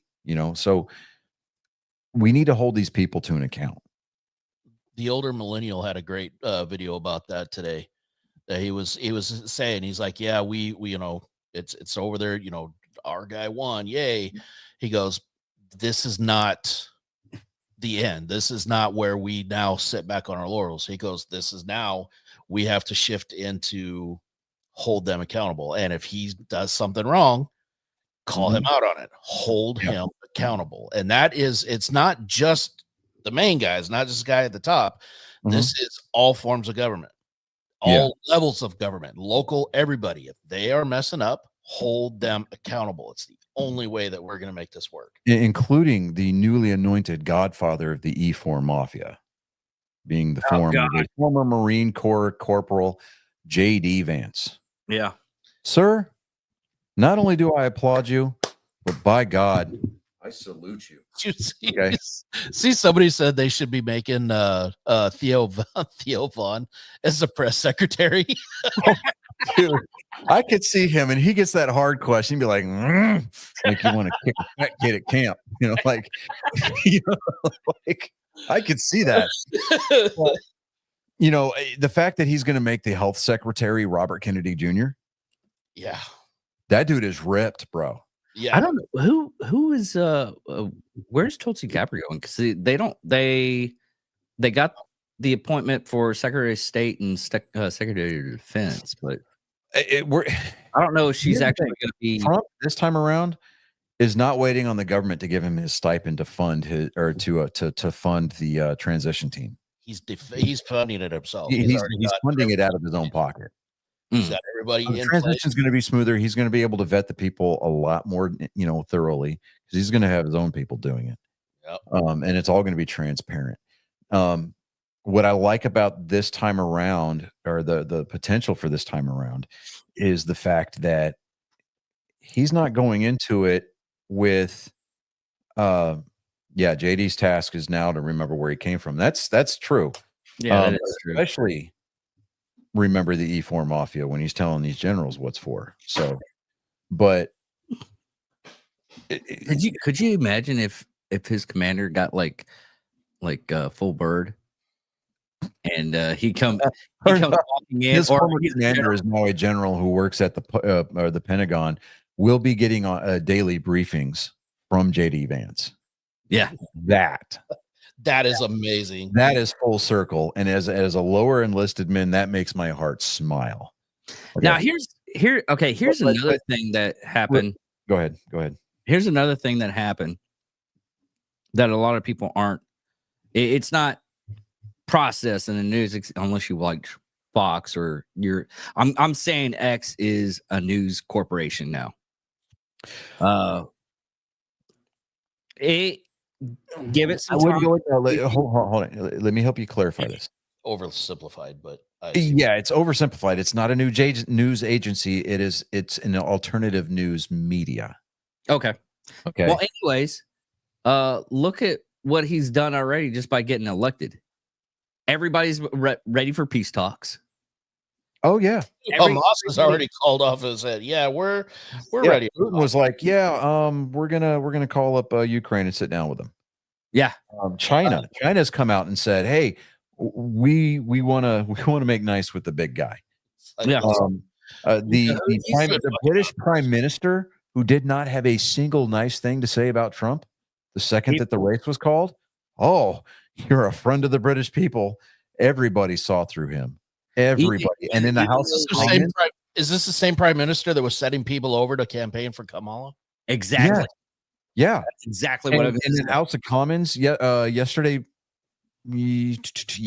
morning in the House of Commons over there, over in England, I think it's the Tory party leader called him out on the rug, dude. Good. Hard. Yeah, because it's illegal. That's election interference, even though it's only election interference if they're physically, like, if they were to come, if they had any hand in like the ballot counting, or if they were in charge of no, that's not how it goes. Their lodging was paid for by the campaign. Exactly. That is interference. That's foreign. That's foreign. Yeah. That, and it's like you wearing that's fun to point out, right? And that's all fun to point out. But that's like 2020. We know now, beyond the shadow of a doubt, that election was stolen. We know that, 100%. And it's not they're election deniers. No, you take you and your Ahmadinejad hat and your Holocaust denying friends and go hide back in the corner. The adults are sitting at the table now, so just hush. Okay.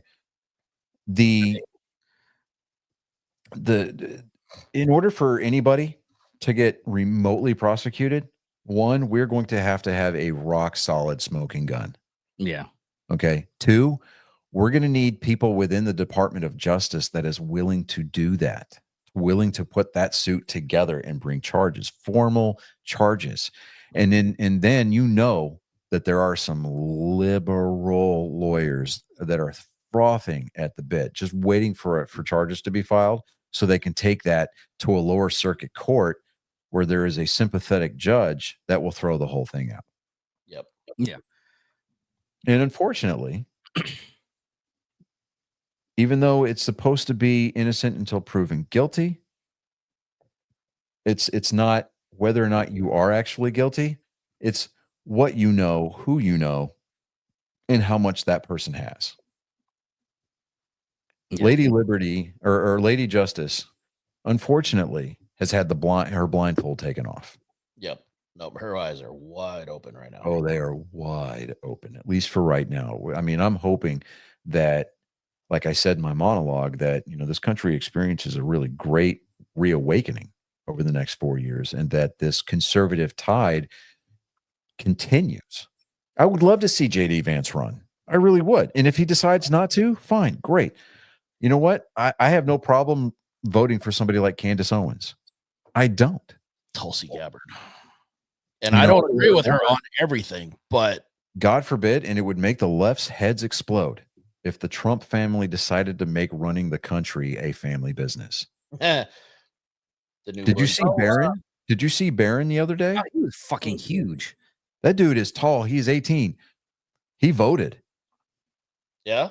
Melania's Instagram account had a picture of him with his, I mean, the dude's, I mean, he's got to be at least 6'4", right?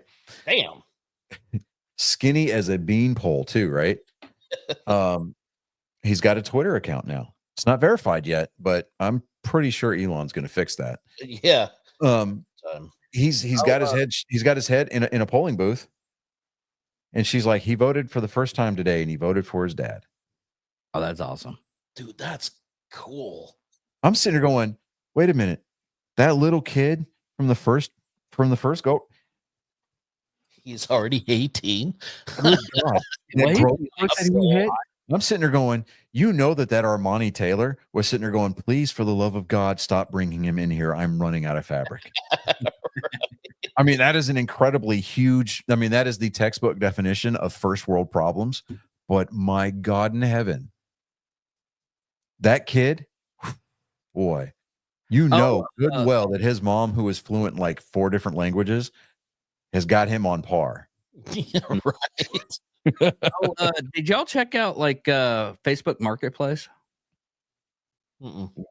Yeah, they're apparently they have massive amounts of bulldozers, steel, and concrete. Oh yeah. No, people. I mean, don't get rid of them yet. Let's they, not. they had a project in mind. They don't need Yeah. it anymore. No, Yeah, so- let's not be hasty. Like, I mean, keep your powder dry, people. I'm just saying. I mean, you could always get the front end loader or the excavator from Temu. You know, I mean, there's that. No, I'm just saying. You know, they don't all have to be bulldozers. Let's diversify. No, Yeah. I mean golf carts, Oh, and Listen, we got to have some scouting vehicles. skid steers. I'm just saying. a lot of them have this new cooling design too. They could set in, and it's supposed to help something. They said there was a problem with it beforehand, but I've never even. No, I don't know where they're getting at. You know, No, I've told that With- joke with- up at work all day the other day, yeah. and only like 2 of them got it. And he's like, you know what? I have the same problem. I got to get rid of some stuff. Are you on my place? How much? Like, Cheap. I mean, how hard would it be to convert some of that 18 gauge steel or that 12 gauge steel into a level 4 plate? Oh, that's a good point. I mean, you could turn that into a cottage, you know, like a side gig. Yeah, I mean, you know, somebody's got a plasma cutter and a CNC machine. I actually do. He was supposed to be on today. And I mean, it's not that hard to get something powder coated or no, not powder coated. You can get it ceramic coated. It's not that Yeah. hard. No. And all you have to do is just test one plate. I mean, if it takes what 7.62 from like 30 feet, that's level 4 right there. Yeah. Just saying. Just putting that out And- there. and- yeah. You know, because we here at Angry Meat Production, we care about the little guy because we are the little guy. Especially Peanut. We love talking about hypotheticals. Yeah. I don't know. I just felt like Dan Aykroyd from Tommy Boy for a minute there. I was like, because we here at Zelensky Auto Parts, we care about the little guy because we are the little guy. The little guy. The little guy. Guy. Send him a bucket of ice with with some bubbly. Have the bubbly. Use the ice. Sorry about your nads. Love Z. Oh, they came up with and they also came up with another. I guess you would call it birth control. I mean, Oh Or- yeah, thank you for They bringing that start- up. start Certainly, ahead. there's what is it? The 4Bs, right? I think so. But liberal women all across the country are shaving their heads and swearing to celibacy for the next 4 years. And some of them are even going as far as getting hysterectomies. Yes, and did you see the ritualistic nature in which they're doing it? Which is why I said earlier, what you're seeing is cult-like behavior. Yes, but there is a benefit to this movement. They got out of the gene pool. Wait, hold on. Yeah, yes. We are averting idiocracy coming to full fruition for at least another generation. And 2, the number of back alley illegal abortions are going to drop significantly. Yeah, that's true too. I support this movement wholeheartedly. Wholeheartedly, I because wish them all. ladies, I will guarantee you from the bottom of my heart, and I think I can speak for 99.99% of conservative males in this country, we don't want to sleep with you either. Nope. I'm No, good. I've seen some of them. Swipe Some left. of 'em I don't even know if had chins, What? and some of them have too many chins. Well, there was one lady, you swear that all she uses Head and Shoulders as a body wash because she didn't have no neck. Like, I was like, whoa. Oh, what?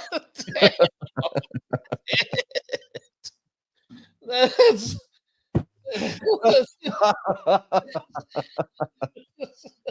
funny. See, if you tune into our show on a regular Oh my basis, god. this is the kind of, dare I say, for lack of a better term, fuckery that you're going to experience. This is on par with the With our sports show, yeah. I mean, Yeah. except with our sports show, we've got Colin throwing in his 2 cents, just True. absolutely torching David's balls. It's hilarious. that and making the odd Holocaust and Yeah. Okay.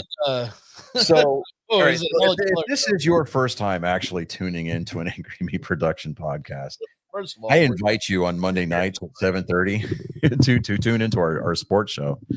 Our sports show has kind of become our flagship, so to speak. But yeah, well, I mean, as far as production, yeah, I think it's kind of become that. I don't know, Dave, if that's fair to you because you are the founder. Oh yeah. I apologize to Johnny's mom. She's gotta get some collateral damage here. I mean, I turned 47. No, hold on. I need to address. I need to You're address not this. old enough to get a whooping. Hold on. You want to bet? Okay.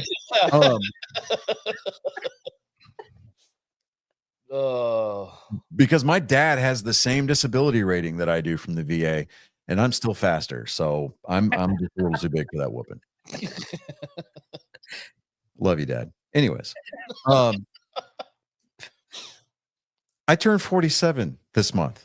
Okay, my mom knows the kind of individual that she raised and released into the wild. I grew up a sailor's kid. Then I went.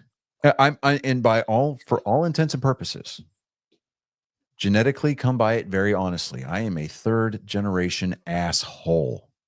Okay. My granddad Skelton, He created the art. My dad, I can confirm you work hard to maintain it. he honed it to an art form. In fact, my dad once said, if you look up the word asshole in the dictionary, it'll have you look at in the margin, and there'll be a picture of my granddad, and it'll say, see him. Nice. This guy right here. That dude right there, that dapper looking cowboy right there. Asshole.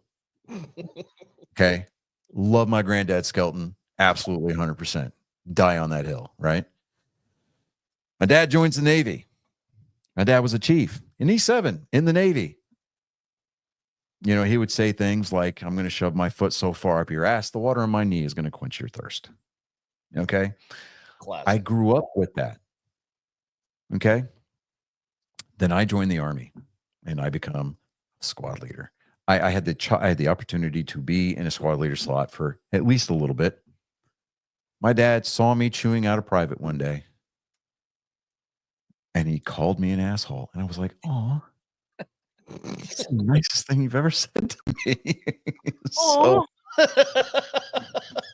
this should be no surprise. I mean, it's not like Nick Cage when he took a lighter to the back of the Declaration of Independence and the lemon juice finally started showing the script.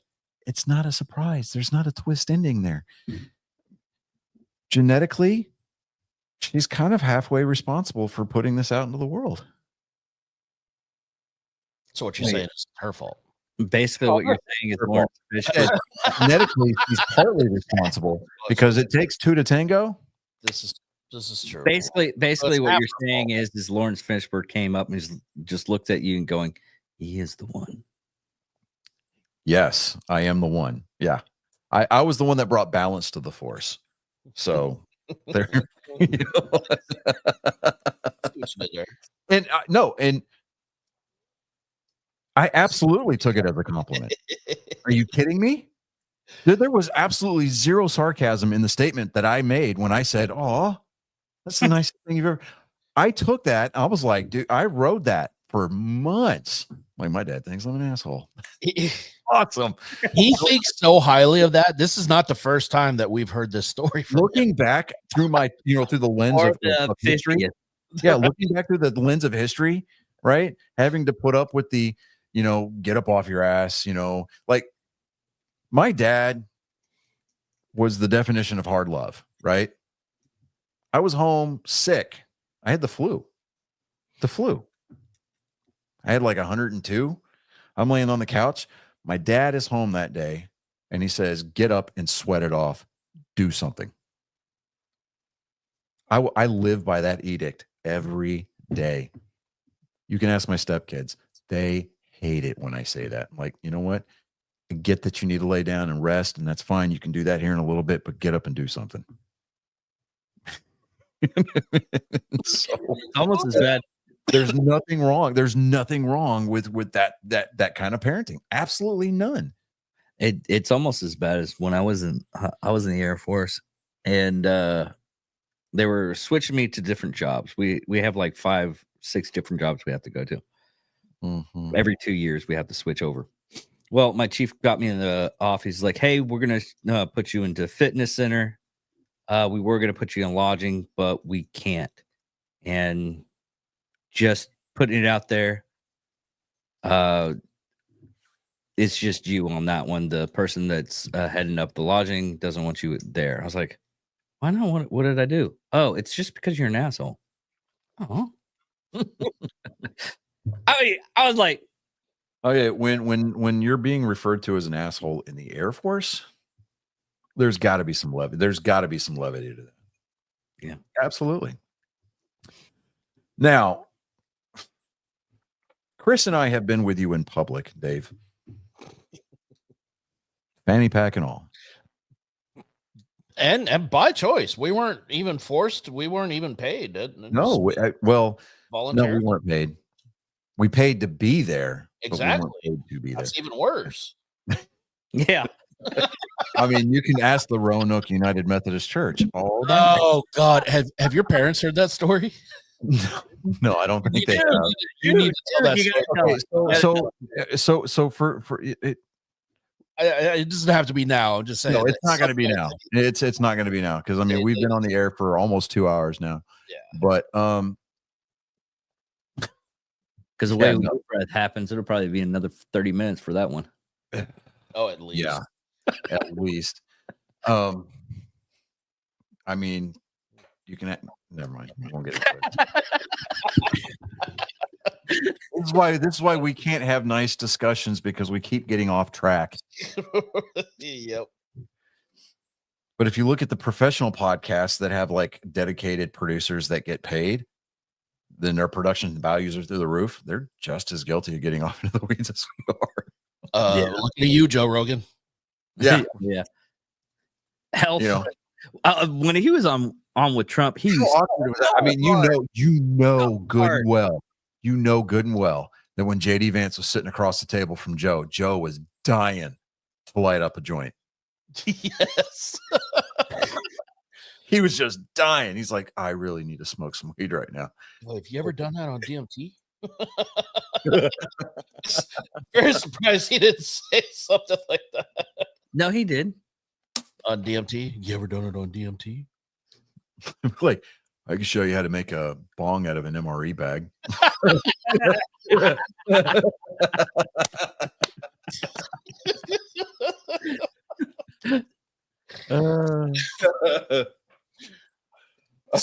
MRE, some duct tape, MRE spoon.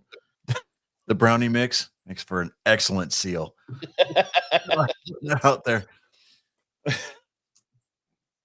It's like, because like paste. it brings a whole new meaning to the phrase against a rock or something.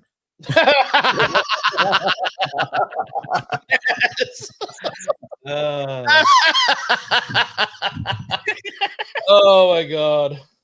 Oh, something. I can't. I just can't. I spit water all over my carpet in here. Oh my god. What were you saying about going out in public with me? Oh. Hold on, I'm trying to remember. It's called the old age. Okay. You know, the only thing that we really have to worry about as far as you are concerned out in public is just saying things to make the situation incredibly awkward. Right? But I've seen you like I've seen that facial expression change from time to time where it's all fun and games and then all of a sudden somebody says something that just kind of tricks you, or triggers you a little bit and you're like, I'm not going to kill you. I'm going to make you beg for death though. It's one of those deals. Yet.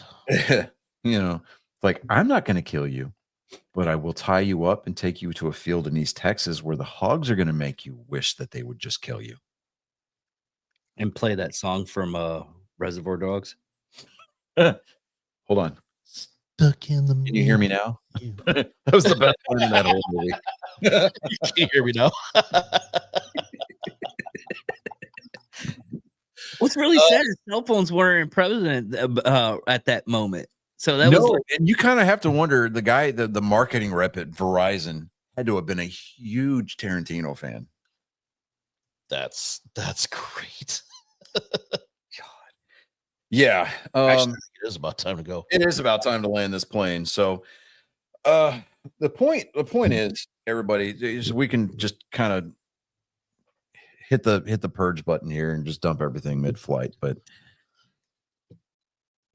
at the end of the day, be excellent. Politics are important. They have a place in the lexicon of our society.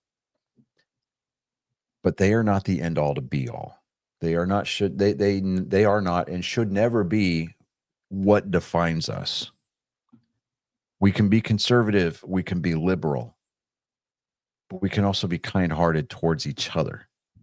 Because at the end of the day, you can pick on your brothers and sisters. You could even fight with your brothers and sisters.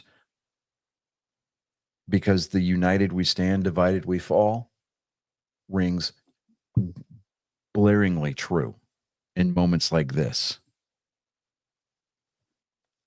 I don't know what it would take to spark a second American Civil War. But if that were to ever happen, it would be the absolute shortest and bloodiest chapter in American history. And it's not because the right, the conservatives, the blue collar people of this country own a lot of guns and we're really proficient with them. I'm not saying that that would be the reason. I would hope that it would be one of the shortest because the voices of reason would start to break through the gunfire. We don't want it to come to that. When I'm laying on my deathbed, surrounded by my family, I want them to be able to look at me with pride. I want to be able to look at the family that I've helped build and measure that against the family that I came from. And I want to be able to look at them with a sense of overwhelming pride and confidence, knowing that as I'm leaving this world, I'm leaving it in the hands of qualified, competent people. If you're going to cut your friends and your family off over politics, maybe the fault does not lie with the people that you've cut off. Maybe the fault lies with your personal belief system. Maybe your moral compass has gotten out of whack. Maybe you're reading True North instead of Magnetic North. I don't know. But there has to be a serious amount of staring yourself in the mirror and asking yourself the hard questions. Why am I here? What happened to get me to this point? What choices have I made? And can I go back and change any of that? If the answer is no, because you can't go back, then you put your nose to the grindstone and you work. You exemplify yourself the way that countless generations of Americans have over the course of our country's history. You pick yourself up by the bootstraps, you dust yourself off, and you make life better. You pursue the happiness that you're entitled to pursue. And when you get a hold of it, you fight like hell to keep it. And if hell freezes over, you fight on the ice. 100%. Because at the end of the day, the American people should be able to come together as one big family. And to quote the great Ronald Reagan, we should be that shining city on the hill. And we need to be able to return to a time when we're sitting around the dinner table. And if we as parents aren't teaching our kids what it means to be an American, they should be able to call us out on it. Peace through strength, trust but verify in a small but limited government. These should be the edicts that we measure the success of our government by. And that includes making informed decisions as to who we send to Washington to represent us. Because they're not only representing us on the national scale, they're also representing us on the world stage. Had Kamala Harris won the election on Tuesday, I have no doubt that units of blue helmeted people would be patrolling our streets right now, or at least in the near future. Our sovereignty would have been dissolved. I believe that. Is it right? Who knows? I can't say. Oh, That's just my belief. But all we know is that when Donald Trump was elected president on Tuesday night, the leaders around the world changed their tunes real quick. Last time you saw a head snap that fast was when the Ayatollah Khomeini released the hostages on Inauguration Day back in 1980 when Ronald Reagan took the oath of office. it's a healthy thing for the world to be scared of America. I would love one day to have that moniker attached to me as I'm trying to travel abroad with my wife of the arrogant American. Bring that on. I would rather fight through the angry or the arrogant American moniker than the, well, look at this soy boy. No, I don't want to be perceived as weak. Nobody does. And if you're okay with being perceived as weak, well, there's a fetish for you, and it's not a good one. There's a chair with your name on it. There is a chair with your name on it and a cage. But yeah, so we've crossed the precipice of 2 hours. So for those of you who endured the the ramblings of these relatively uneducated heathens, we applaud you, ladies, gentlemen. Golf clap. Good job. Give our YouTube channel a like. Give us so hit the subscribe button. Hit that bell notification to every notification. So when we post things or if we go live, you will get notified. Live notifications usually go live or usually get sent out 30 minutes prior to airtime. Monday night, 7:30 every week, like clockwork, unless we put out otherwise. Nerd Sports. I think this episode coming up is episode 186 or 187. It's That's 187. 186. Oh, so we have one more week until the murder episode. I gotcha. Awesome. Yeah. We are not having BC on for episode 187. Not doing it because he was a raucous on, and I don't want to hear that all episode long. Not doing that. That's why we can't have nice conversations within the 101st because we get those special helmet wearing kids. Where's the raucous on? Shut up. Yeah, it's 186. Yeah. Okay. So 186. But with that being said,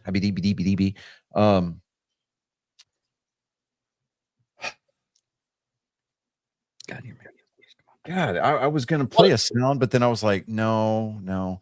What it boils down to is this: Yeah. Go ahead. be excellent to each other. See, that's all you had to say. Oh my God, dude. Hey, be excellent to each other. Yeah, be excellent to each other. And everything, and Chris does it. On, Like dude. 5 Yeah. words. No, you know what? And that's because you put Chris in a floating chair and give him a decent pair of sunglasses, and he would look like one of the council people from the future. he would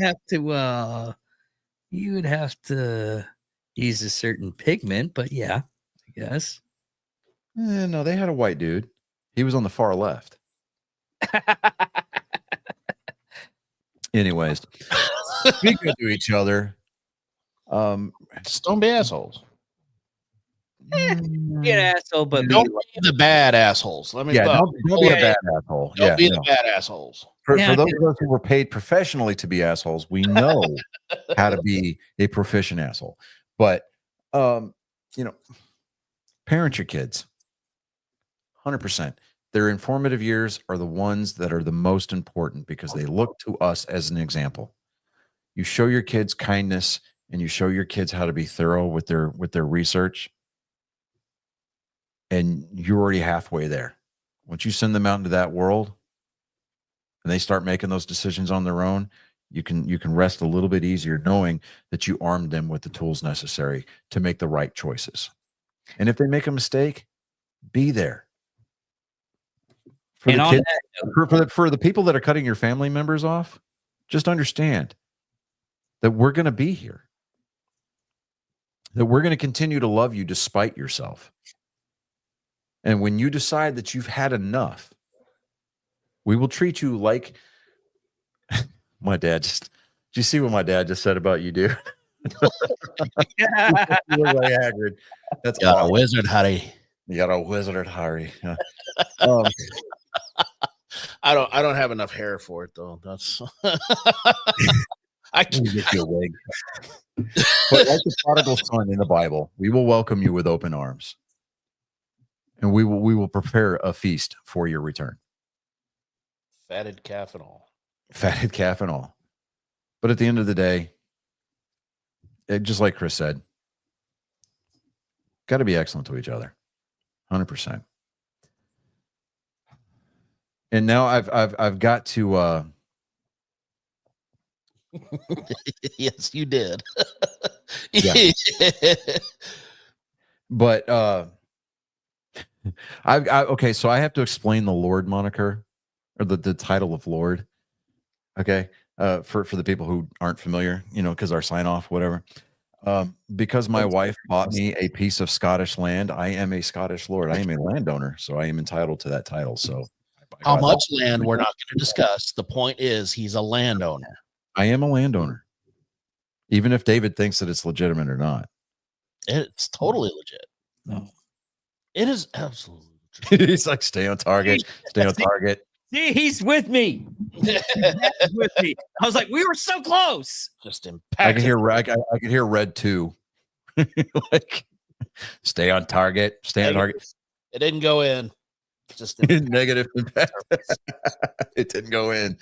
Anyways, All right, everybody. Thank you for I am listening. Lord Johnny Skelton.